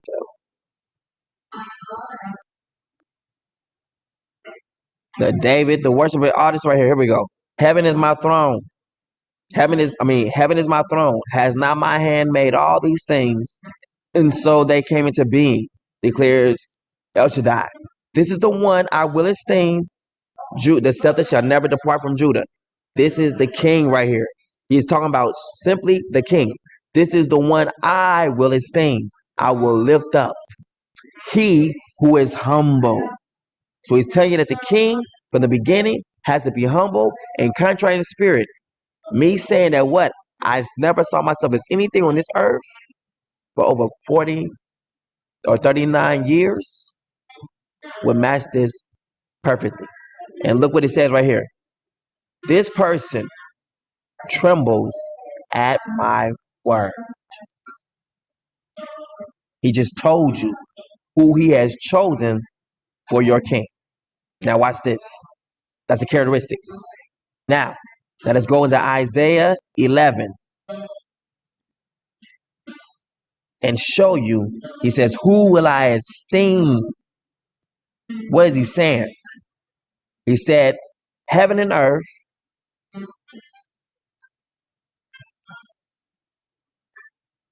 because I'm not having no enjoyment from these sacrifices.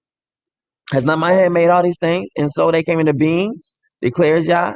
This is the one I will esteem. So he's talking about, I'm not looking for this temple. This is the one I will esteem. Meaning, the temple is going away, right? Let's see.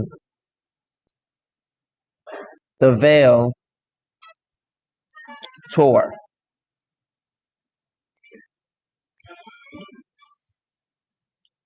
Not meaning. You don't want to hear that meaning. You don't want to hear that meaning. You want the meaning that it's going to mean when I say it. Let's go.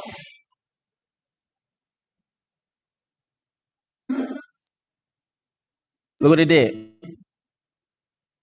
The death of Yeshua, right? The way that you once met him, saw him, is going to be different.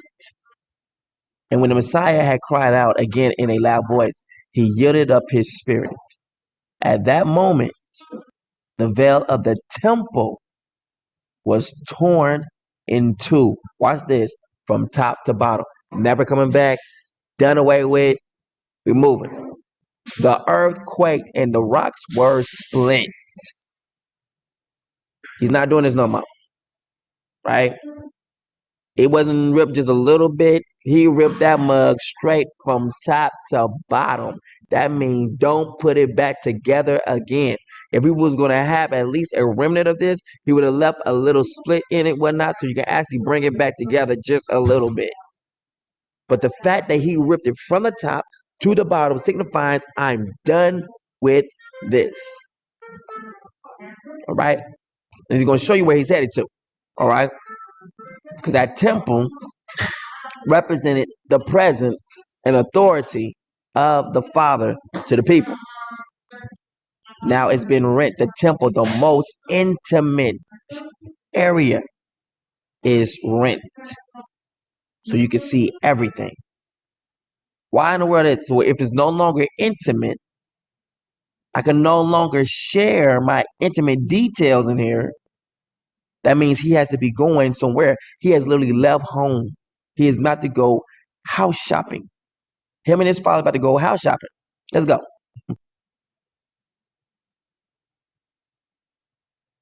So now he goes and says, all right,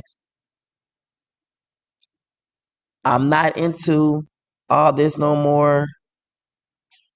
I don't want this no more. I don't want this as a temple no more. I don't want this as a home. I don't want to be viewed in this manner. Nope. I'm beginning a new home. This is the one I will esteem. So he's telling you now that a home will become this person, this king. He who is humble and contrite in spirit, who trembles at my word. This will be my new home. So he tells you that. So he rips the temple, letting you know that this is what he means. Boom. All right. I done ripped the temple veil, the most intimate sanctuary of this temple. I just said to you, I receive, bulls. Even when the Messiah is there, he's telling them to go, watch this, offer sacrifices. Let me go give you. Let me show you. Messiah tells person to go sacrifice according to Moses.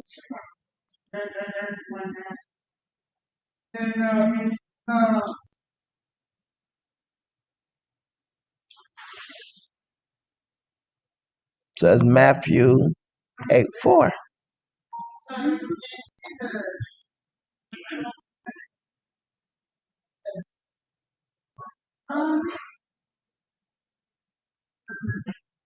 So you got all these commentaries want to tell people like, look, this is what this means, because they don't know. They was lost. Like, what? This what this means. You see how many times I had to go through, go past their little commentaries versus us getting to the word? Watch this. The leper's prayer. The Messiah reached out his hand and touched the man. I am willing. He said, be clean. And immediately his leprosy was cleansed. Then the Messiah instructed him, see that you don't tell anyone, but go show yourself to the priests and offer the gift prescribed by Moses as a testimony to them. So that means he is still yet using this building, this temple, because he's having them to go sacrifice. Hey, all right, I done did this, but according to Moses' law, I didn't come to destroy the law of Moses. I come here to what? To fulfill them. I'm going to be carrying them out. We see he just carried out the laws of Moses. Still showing you something. This is how the Father operated and talked to you. But he's about to destroy the most intimate portion of what you all knew of that then. Because right now you're under rule.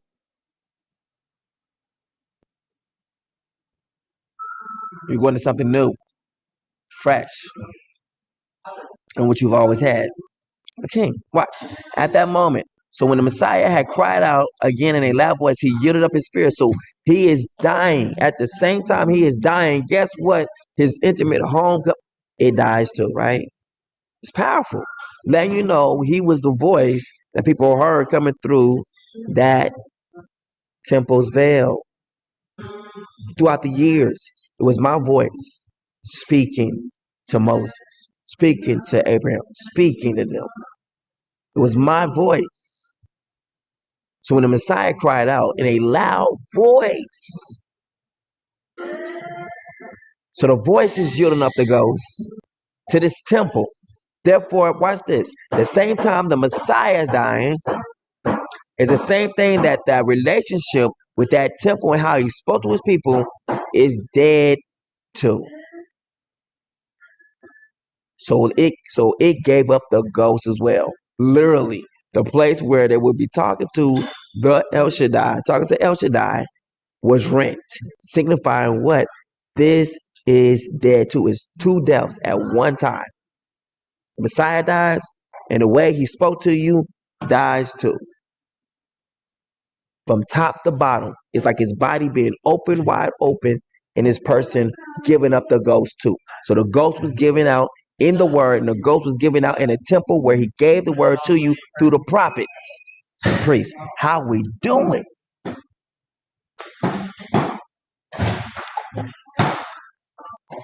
Whew. This is powerful.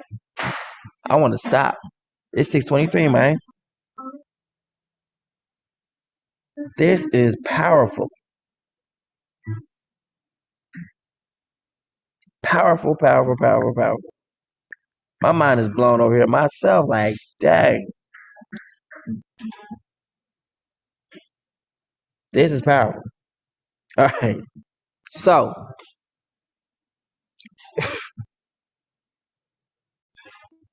the Messiah gave up the ghost, and the temple that it resided at one time gave up the ghost, signifying this is no longer how I'm going to communicate to you. But let me tell you how I'm going to communicate to you. I'm going to use a temple, but it's not going to be a temple where you offer these things in. So now he's going into it and tells you, because he's already prophesied what will happen. So then he tells them what? Destroy this temple, and in 3 days I will raise it up again. Now,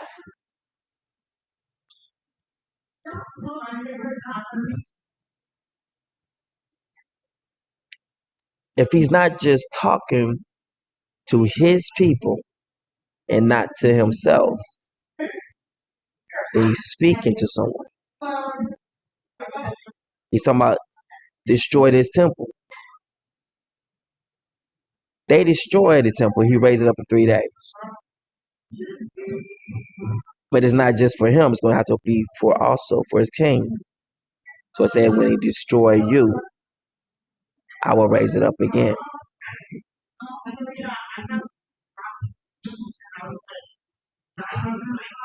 All right. So destroy the temple in 3 days, and I will raise it up again. Right? The temple took 46 years to build. The Jews replied, and you are going to raise it up in 3 days. He's talking about the body. Raising up that temple. Any temple that you destroy, I'm going to raise it up. That's what I'm trying to tell you. All right, so we already read out that part, this part going away and everything. So anything that's trying to come up before its time, it will be not able to do anything, right? It's just going to stay dead.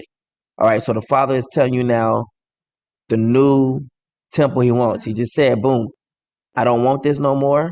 I'm done with this, but this will be my new home right here. So this is a temple. So the Father's already said, I'm done with the temple thing. I'm done with the ones made with hands. I'm done with it. The Messiah gave up the ghost. Temple gave up the ghost. Now he says, now this is going to be my new home. Look what it says. Heaven is my throne. But now I'm looking for a home. This is the one I will esteem. Let me see. So you can see this part right here. Let me show you so you can see people gonna say like, wait a minute, wow, it is saying that now. I can see it now. I can see the correlation. All right, so remember it's the same scripture, right? But we're going to the beginning part of it now. Isaiah 66. You can see what I'm talking about. Heaven is my throne. This is what El Shaddai says. Heaven is my throne, and earth is my footstool. What kind of house will you build for me? Powerful, right? Or where will my place of repose be? He's telling you something. I'm about to do a new thing. So he's telling you something is about to go away. He says, has not my hand made all these things? And so they came into being, meaning what? The stuff you use to make his temple. He's like, why should I live in what y'all made for me? You know what I'm saying? I know I told you to make it, but yet and still, this will be something new that I'm doing. So it's not going to be anything that you all are going to do at all. It's going to be something I'm going to use of everything that I created. First, he was inside of what man created him to be. It's almost like Lion Thin with the same thing as of how, you know, um, we will be thinking at a time. So we make the Father be what we want him to be because he lives in something that we created for him to live in. But now the Father is about to use what he created to be over all he's created, over his creation. Has not my hand made all these things? And so they came into being. So he's talking about that building. At the same time, when the Messiah gives up the ghost, the temple gives up the ghost. Watch this. Now he's telling you what? This is a new home I will be taking. What is this new home? It's a human being. This is the one I will esteem. He who is humble and contrite in spirit, who trembles at my word. So he just told you, this is my home, and this will be the king of my people. He just said it right there. Plain and simple. Let's go. Now, just as we got this scene about the figs and everything coming up before it's time, so you can start to keep the wrong feast days and the wrong Sabbath days at the time, guess what's going to happen? So just when the Messiah came up and he seen the fig tree was out of pocket. So instead of receiving a blessing, it received a curse. It's the same thing. When we keep the wrong feast days, the wrong Sabbath days, what happened? There's a green light on your life. Whoever slaughters an ox is like one who slays a man. Whoever sacrifices a lamb is like one who breaks a dog's neck. Whoever presents a grain offering is like one who offers pig's blood. Whoever offers frankincense is like one who blesses an idol. Indeed, watch this. Now he's going into it, trying to show you how it's connected to. Because look, these people are doing it wrong. Why? Because they're coming at him in the wrong season. Just like the fig tree that came up in the wrong season and was cursed. So he's trying to tell you, okay, if you do these things in the wrong seasons, instead of you receiving a blessing, you're going to receive a curse.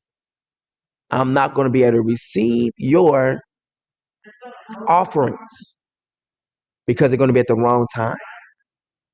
So let me show you, I'm going to be grading you. So whoever slaughters an ox is like one who slays a man. So he's talking about when you're feast. Whoever offers a lamb is like one who breaks a dog's neck because you're doing what? You're offering things in the wrong season. So you're doing everything in reverse. So whoever presents a grain offering is like one who offers pig's blood. So you're trying to do these things. Watch this, within a season. Look, the ox, the lamb. The ox is like the beginning of the year. A lamb, grain offering, frankincense. You know, these are all your different aligned feasts that you mostly going to be keep in a time of when you become awake. And if you look at it, it literally matches perfect. So like those who offer frankincense, the ones is like let me see. These are always be dealing with our different feasts. That's why he's used those different names. A certain feast you are to give certain of these different animals, signifying what? The same thing that these animals was also sacrificed where? In those temples, right? So a lamb, ox, grain offering, and frankincense. It's like one who blesses an idol, one who offers pig's blood, who breaks a dog's neck, who slays a man. Now watch this. Now he goes on and says like, okay, indeed they have chosen their own ways and delighted in their abominations. So every single righteous deed that you thought you was doing was actually an abomination to him, because what you think you were giving to him actually is, since it comes less than what he wants, then it becomes the same thing as what? You broke a dog's neck. He is judging you according to your deeds as you go along. But you just read it as one, so therefore you only just see it as one sentence when the Father is telling you, if whoever sacrificed a lamb, boom. This is the cheat answer right here. It's like one who breaks a dog's neck. Don't do it. This is the cheat sheet. Whoever slaughters an ox is like one who slays a man. Whoever sacrifices a lamb is like one who breaks a dog's neck. Whoever offers frankincense is like one who blesses an idol. So he's telling you, if you begin to mess up in your feast at the times when these things are supposed to be offered, if you offer them in the wrong season, then it would be, I would see your hands would become bloody. I will not receive your ox as the ox will receive as if you just killed a man. You offer a lamb in the wrong time, in the wrong season. It's like I'll see it. Your score for that would be that who broke a dog's neck. So he's grading you.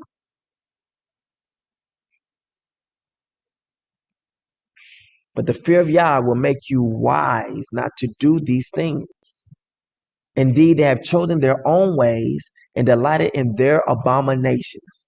Watch this. So I will choose their punishments. He's telling you already, don't do it, because then he said the whole time while you're doing these things. So if you're a Black Hebrew Israelite, Christian, there's not any kind of religion at this moment, and you're keeping your Sabbaths every Friday sundown to Saturday sundown, this falls upon you. Indeed, since you have chosen your own ways and you're delighting in the abominations, after the Father is telling you, he says, don't do these things. So I will choose their punishment, and I will bring terror upon them, because I called and no one answered. I spoke and no one listened, but they did evil in my sight and chose that in which I did not delight. He is separating the sheep from the sheep. You who tremble at my word, hear the word of Yah. Now, what did he just say to you? This is going to be ruled no. But if you continue to keep doing it, this is what's going to happen to you. And every single person who's been following this has been receiving this. But then after they know about it, the Father's going to choose now their punishment. Because I wasn't saying there's a green light in your life. That didn't happen until 2017. But they've been keeping this since already 2010. But then when I came in and started speaking on them about if you're keeping any holidays, or if you're going to church on Sunday, there's a green light on your life. They have heard about the church so many times. So this is coming in the last day, the last part of it. So all the way from 2017, then once we begin to start to see things, I begin to see some things was off about why we keeping things every Friday, Friday sundown and Saturday sundown. Like, why is the Sabbath always Saturday? Like, then they say that they stop the time or something like that. Then how they keep up with Saturday? So therefore, I understood that the Sabbath was a specific day, not what they tell you, but it's a specific thing. So it called me like, did anyone vet out the Sabbath day, or did we just start keeping Friday sundown and Saturday sundown because someone said this is what it is? Did anyone go to the Father like, look, something's wrong, when the Father already told me in 2010 that things was wrong? He said that I must get my people on my timeline. Now this will be those who tremble at his word, hear the word of God. That means it's going to be the spoken word. You who tremble at his word, who believes his word, you're going to hear his word. That means that his word is going to be coming at a time of trouble, perilous times. You who tremble at his word, fear his word, hear what the word is coming forth. So other people are going to be saying other things. You're not going to hear that. In fact, the Father's going to give you a blind ear to it. So you're not gonna be moved by other people's videos. Hey, did you hear about this? Like, yeah, I ain't worried about that. But then when you hear a word that comes from a short mouth that the Father's using, when you hear that word, you'll tremble at that word. Like, wait a minute, okay, what I need to do? That's what the Father is gonna start to bring forth. That's why he's going to empower his two witnesses. So when they speak, it's going to bring forth terror, fear upon the earth. Not this, oh, this little cuddly wuddly little teddy bear. And he's going to forgive you. No. If he didn't forgive our people, he ain't about to forgive. He ain't about to let that stuff ride. He's not letting whatever they think is going to happen ride. He ain't going to do it. So indeed, they have chosen their own ways and delighted in their abominations. So if you keep any feast day or Sabbath day outside the feast day and Sabbath day, the Father sees it what? As an abomination. But the Father's going to give his word. His home is going to become, watch this. This is the one I will esteem. He who is humble and contrite in spirit, who trembles at my word. So this person knows the Father. But he coming from Judah. So the Father's going to choose one that comes from Judah. And he's going to make him his home. Look, it says, you who tremble at my word, hear the word of Yah. So the ones in the midst who's not hearing the word of Yah, these are the same ones who are the foolish virgins who don't listen. While the ones who are the wise virgin, it says you, he's separating the sheep from the sheep. You who tremble at his word, hear the word of God. So the virgins are you all right now. The Father separate. And the Father says, this will be my home. And this is how you will know it. Then a shoot will spring up from a stump of Jesse, and a branch from his roots will bear fruit. Speaking of what? It's ancient. It's from the ancient pathways. So from the ancient pathways is going to rise up a king. The spirit of Yah will rest upon him. Notice he's resting on what is ancient. Hold on.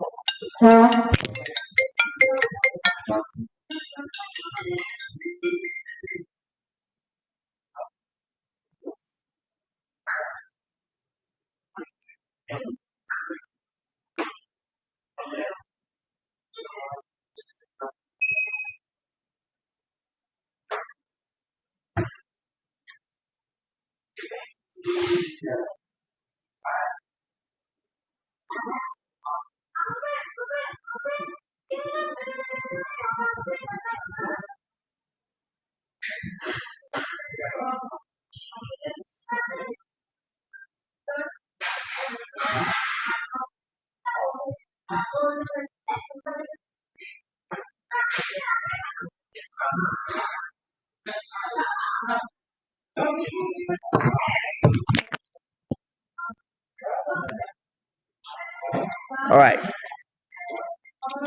So then a shoot will come from the stump, meaning what? The remnant.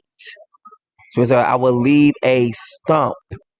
Then a shoot will spring from the remnant, spring from the ancient path. So you got to look at it too. Okay, so when he calls a stump, the stump was back with the ancient paths. I'm going to leave and then a root will bring from the stump from the ancient paths. That's why it's bringing out Jesse. And a branch from his roots will bear fruit. He is literally telling you what he's going to do. Then the spirit of Yah will rest upon him, the spirit of wisdom, understanding, the counsel, strength, spirit of knowledge, and the fear of Yah. And he will delight in the fear of Yah. So this one right here, he's literally telling you this is, and look what it says right here. Then a shoot will spring from the stump of Jesse, and a branch from his roots will bear fruit. Signifying the same thing. This will be my house. Because most people usually make houses from what? Wood.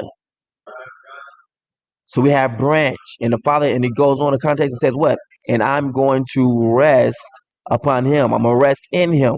I'm going to rest on him. This is my new home. And the fact that he uses wood signifies what? This is my new home. Then a shoot will spring from the stump, from the stump, from the house of Jesse. And a branch from his roots will bear fruit. House of Jesse. Then a shoot will spring up from the house, stump, house of Jesse. And a branch from his roots, a branch, a king from his loins will bear fruit. The king is going to come from Jesse. And the only king that came from Jesse was David. Then the Father says, then the Spirit of Yah will rest upon David.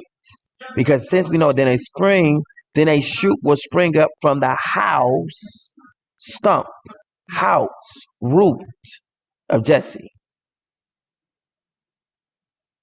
The house of Jesse also includes, could be the father of Jesse.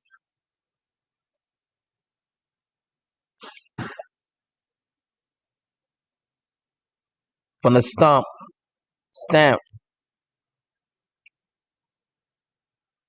house.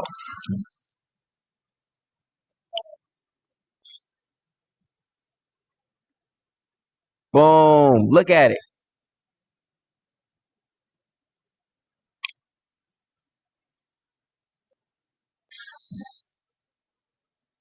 That's powerful. He been saying the house of Jesse without saying the house because it would be too easy pronounced. So he put it as a parable. But he's speaking regular words. He is telling you his inner secrets of what's going to happen in a parable. From the house of Jesse. Then wow.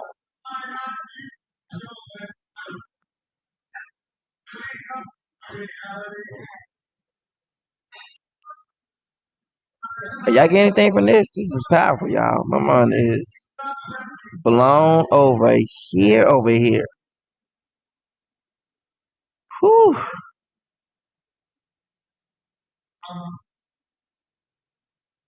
Is this making sense to anybody?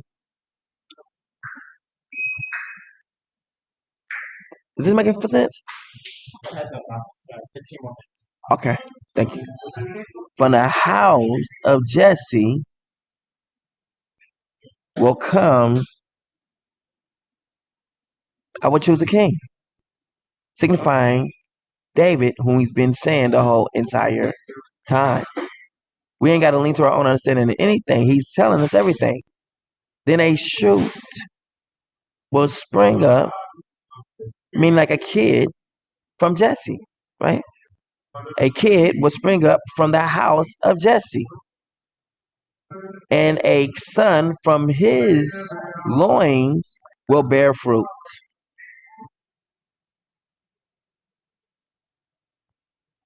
Like a fig tree, birthing at the right season. So remember, so this one also dictating what? He is the king, the one who will succeed. But any other fig tree that came up out of his season was killed or done away with. It was cursed. And a branch from his roots will what? Bear fruit. Become king. He just said it. And a son from his loins will be king. Right here. He just said it. And watch this. And this is how you know it will be king when he just said it, because the next words correlate with what happens when you're a king. Then the spirit of Yah, or the El Shaddai spirit, will rest on this king. And the spirit of wisdom and understanding, the spirit of counsel and strength, the spirit of knowledge, and the fear of El Shaddai. And this king will delight in the fear of El Shaddai. That's what he just said right there. Telling you this will be his new home, this king. And you can look around and see exactly it's the Father amongst the people through this king. meaning that they will have to receive this king in order to receive him, which ties back in to Hosea. For watch this. For Yisrael must live many days without king or prince, without sacrifice, sacred pillar, or without ephod or idol. Signifying this, they will not have any kind of really special contact with me, because their leadership of what I cause to that I hear from to be gone for those times, for a time period. Because look what it says afterwards. He says, watch this. And the Father says what? Their leader.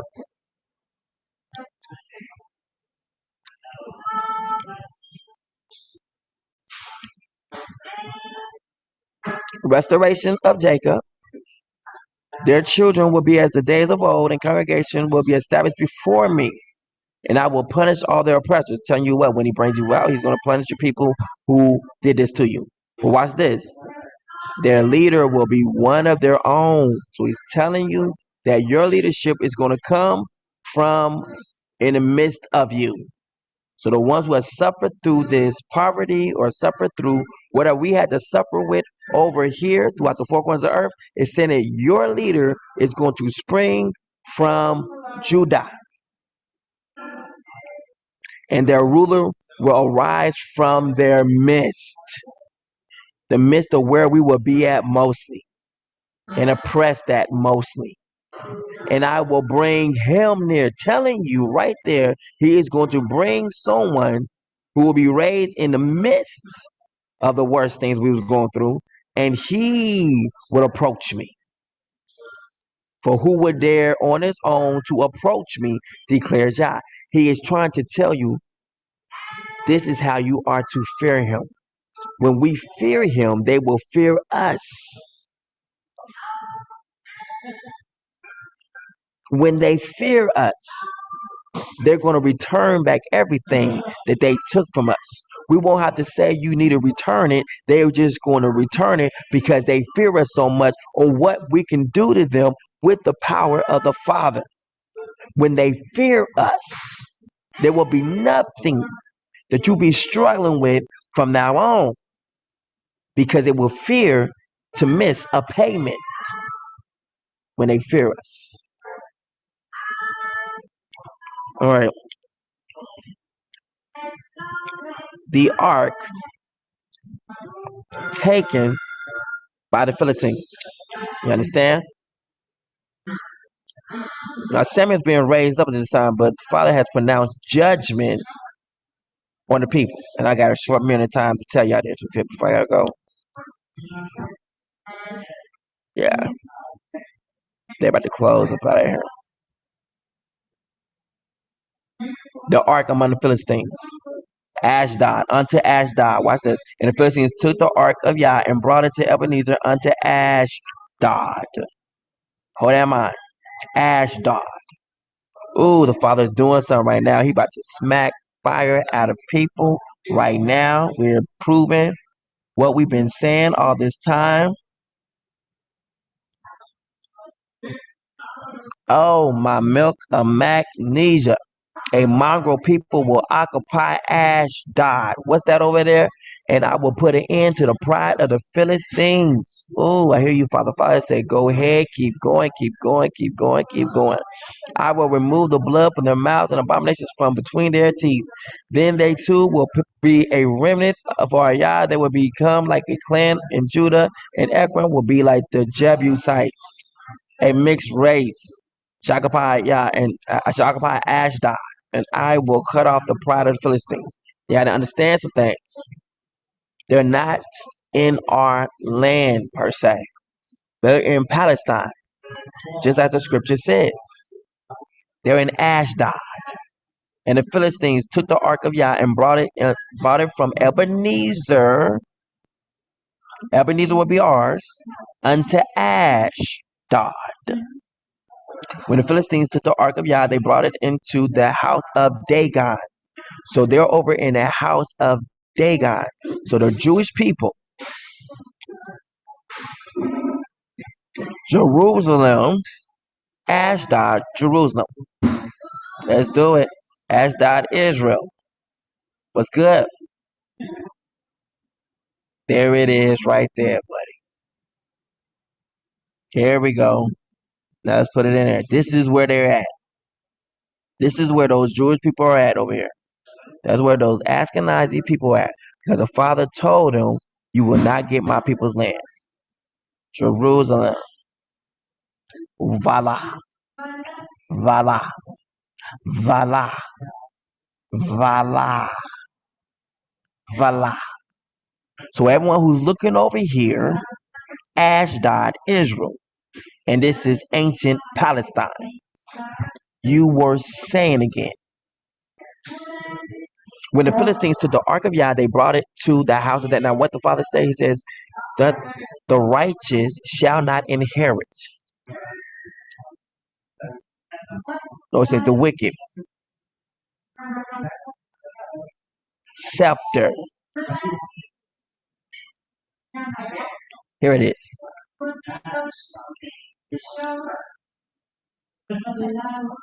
Father has broken the staff of the wicked, the scepter of the rulers.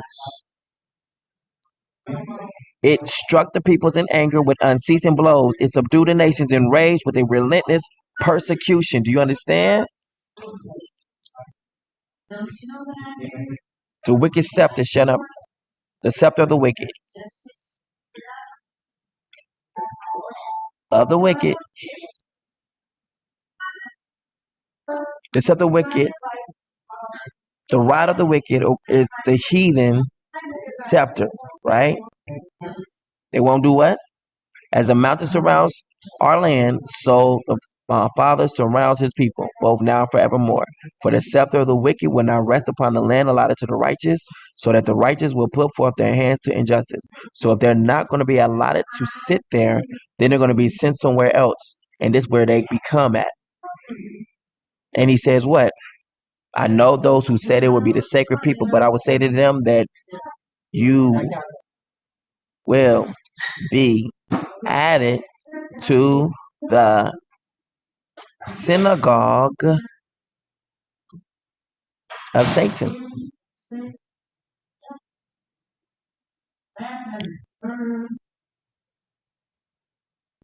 I get ready to go, like in 5 minutes. Actually, less than 5 minutes.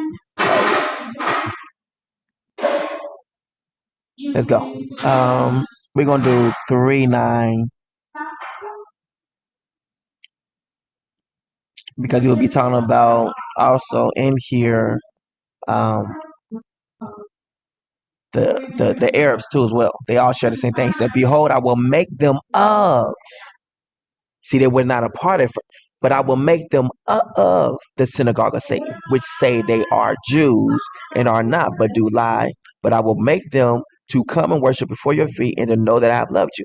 Now, let's see what 2:9 says. 2:9 speaks to those who are already the synagogue of Satan. Let's go. I know the works and tribulation and poverty, but thou art rich, and I know the blasphemy of them which say they are Jews and are not, but are the synagogue of Satan. So one already is, and the other is being made into, being added with. What is this? Partly iron and partly clay. Both would say that they are Jews. It was the Arab people who would call themselves Jews way back in the day. And as the toes of the feet were partly iron and partly clay, so this kingdom will be partly strong and partly brittle. As you saw the iron mixed with clay, and so the peoples will mix with one another, but will not hold together any more than iron mixes with clay. This will be the same thing that the Father is going to break with his word as well. These two will be in the synagogue of Satan area, period. And they will seek to try to take over the lands, but will not be able to. Let's go. So now they're over here. That area has taken the Ark of the Covenant, right? They brought it into the house of Dagon and set it to Dagon and set it by Dagon. Wrong choice. And when they of Ashdod arose early on the morrow, behold, Dagon was fallen upon his face to the earth before the ark of the Father. And they took Dagon and set him in his place again. And when they rose early on the morrow morning, behold, Dagon was fallen upon his face to the ground before the ark of El Shaddai.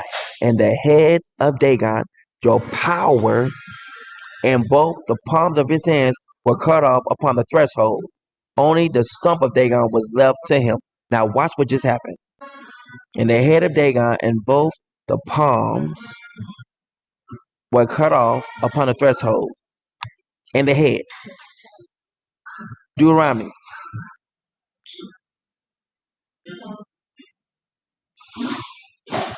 33. And then there's I gotta go. I really gotta go.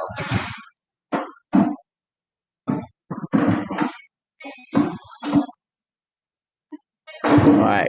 I gotta show y'all this and then I gotta go. I know it's good. People are like, this is too good. Like how that dude ain't nobody touching that. Ain't nobody. I don't know. Nobody touching this right here. After I do this right here. Oh, we done did it today, buddy. That's good. Right. Yep, right here. Concerning Gad, he said, blessed is he who enlarges the domain of Gad, which will be the king. He lies down like a lion, saying it's the king, and tears off the arm or a head. Whew. Now let's go to Isaiah 11. Where's that again? Isaiah 11, Isaiah 11, Isaiah 11.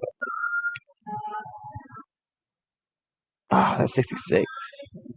There it is, right there. Let's bring it in.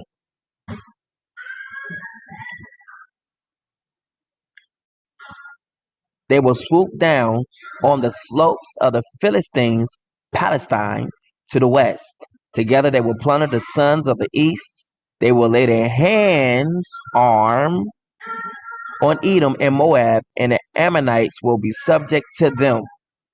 Father will devote to destruction the gulf of the sea of Egypt. With a scourging wind, he will sweep his hand over the Euphrates. He will split it into the 7 streams for men to cross with dry sandals. They will be a highway for the remnant of his people who remain from Assyria, as there was for Yisrael when they came up out of the land of Egypt. This right here, he can tear off the arm or a head right here in scripture. Man, all right. When we come back, we have to finish the rest of the Ark of the Covenant when they took it, because I gotta go. Like, they looking at me now like, dude, you holding us up from completing our job, so I gotta go. All right, I love y'all much. King out. Hey, subscribe. Let your family know. Let's do it. We breaking this word down, baby, and we getting the word behind the word, right? Word that's going to feed us. Let's get it, man. Hey, give. Definitely give. All right, have a go. I think I got time. Ooh, they ain't said nothing yet. All blessings. So I'm gonna be wrapping up. Why they ain't said nothing.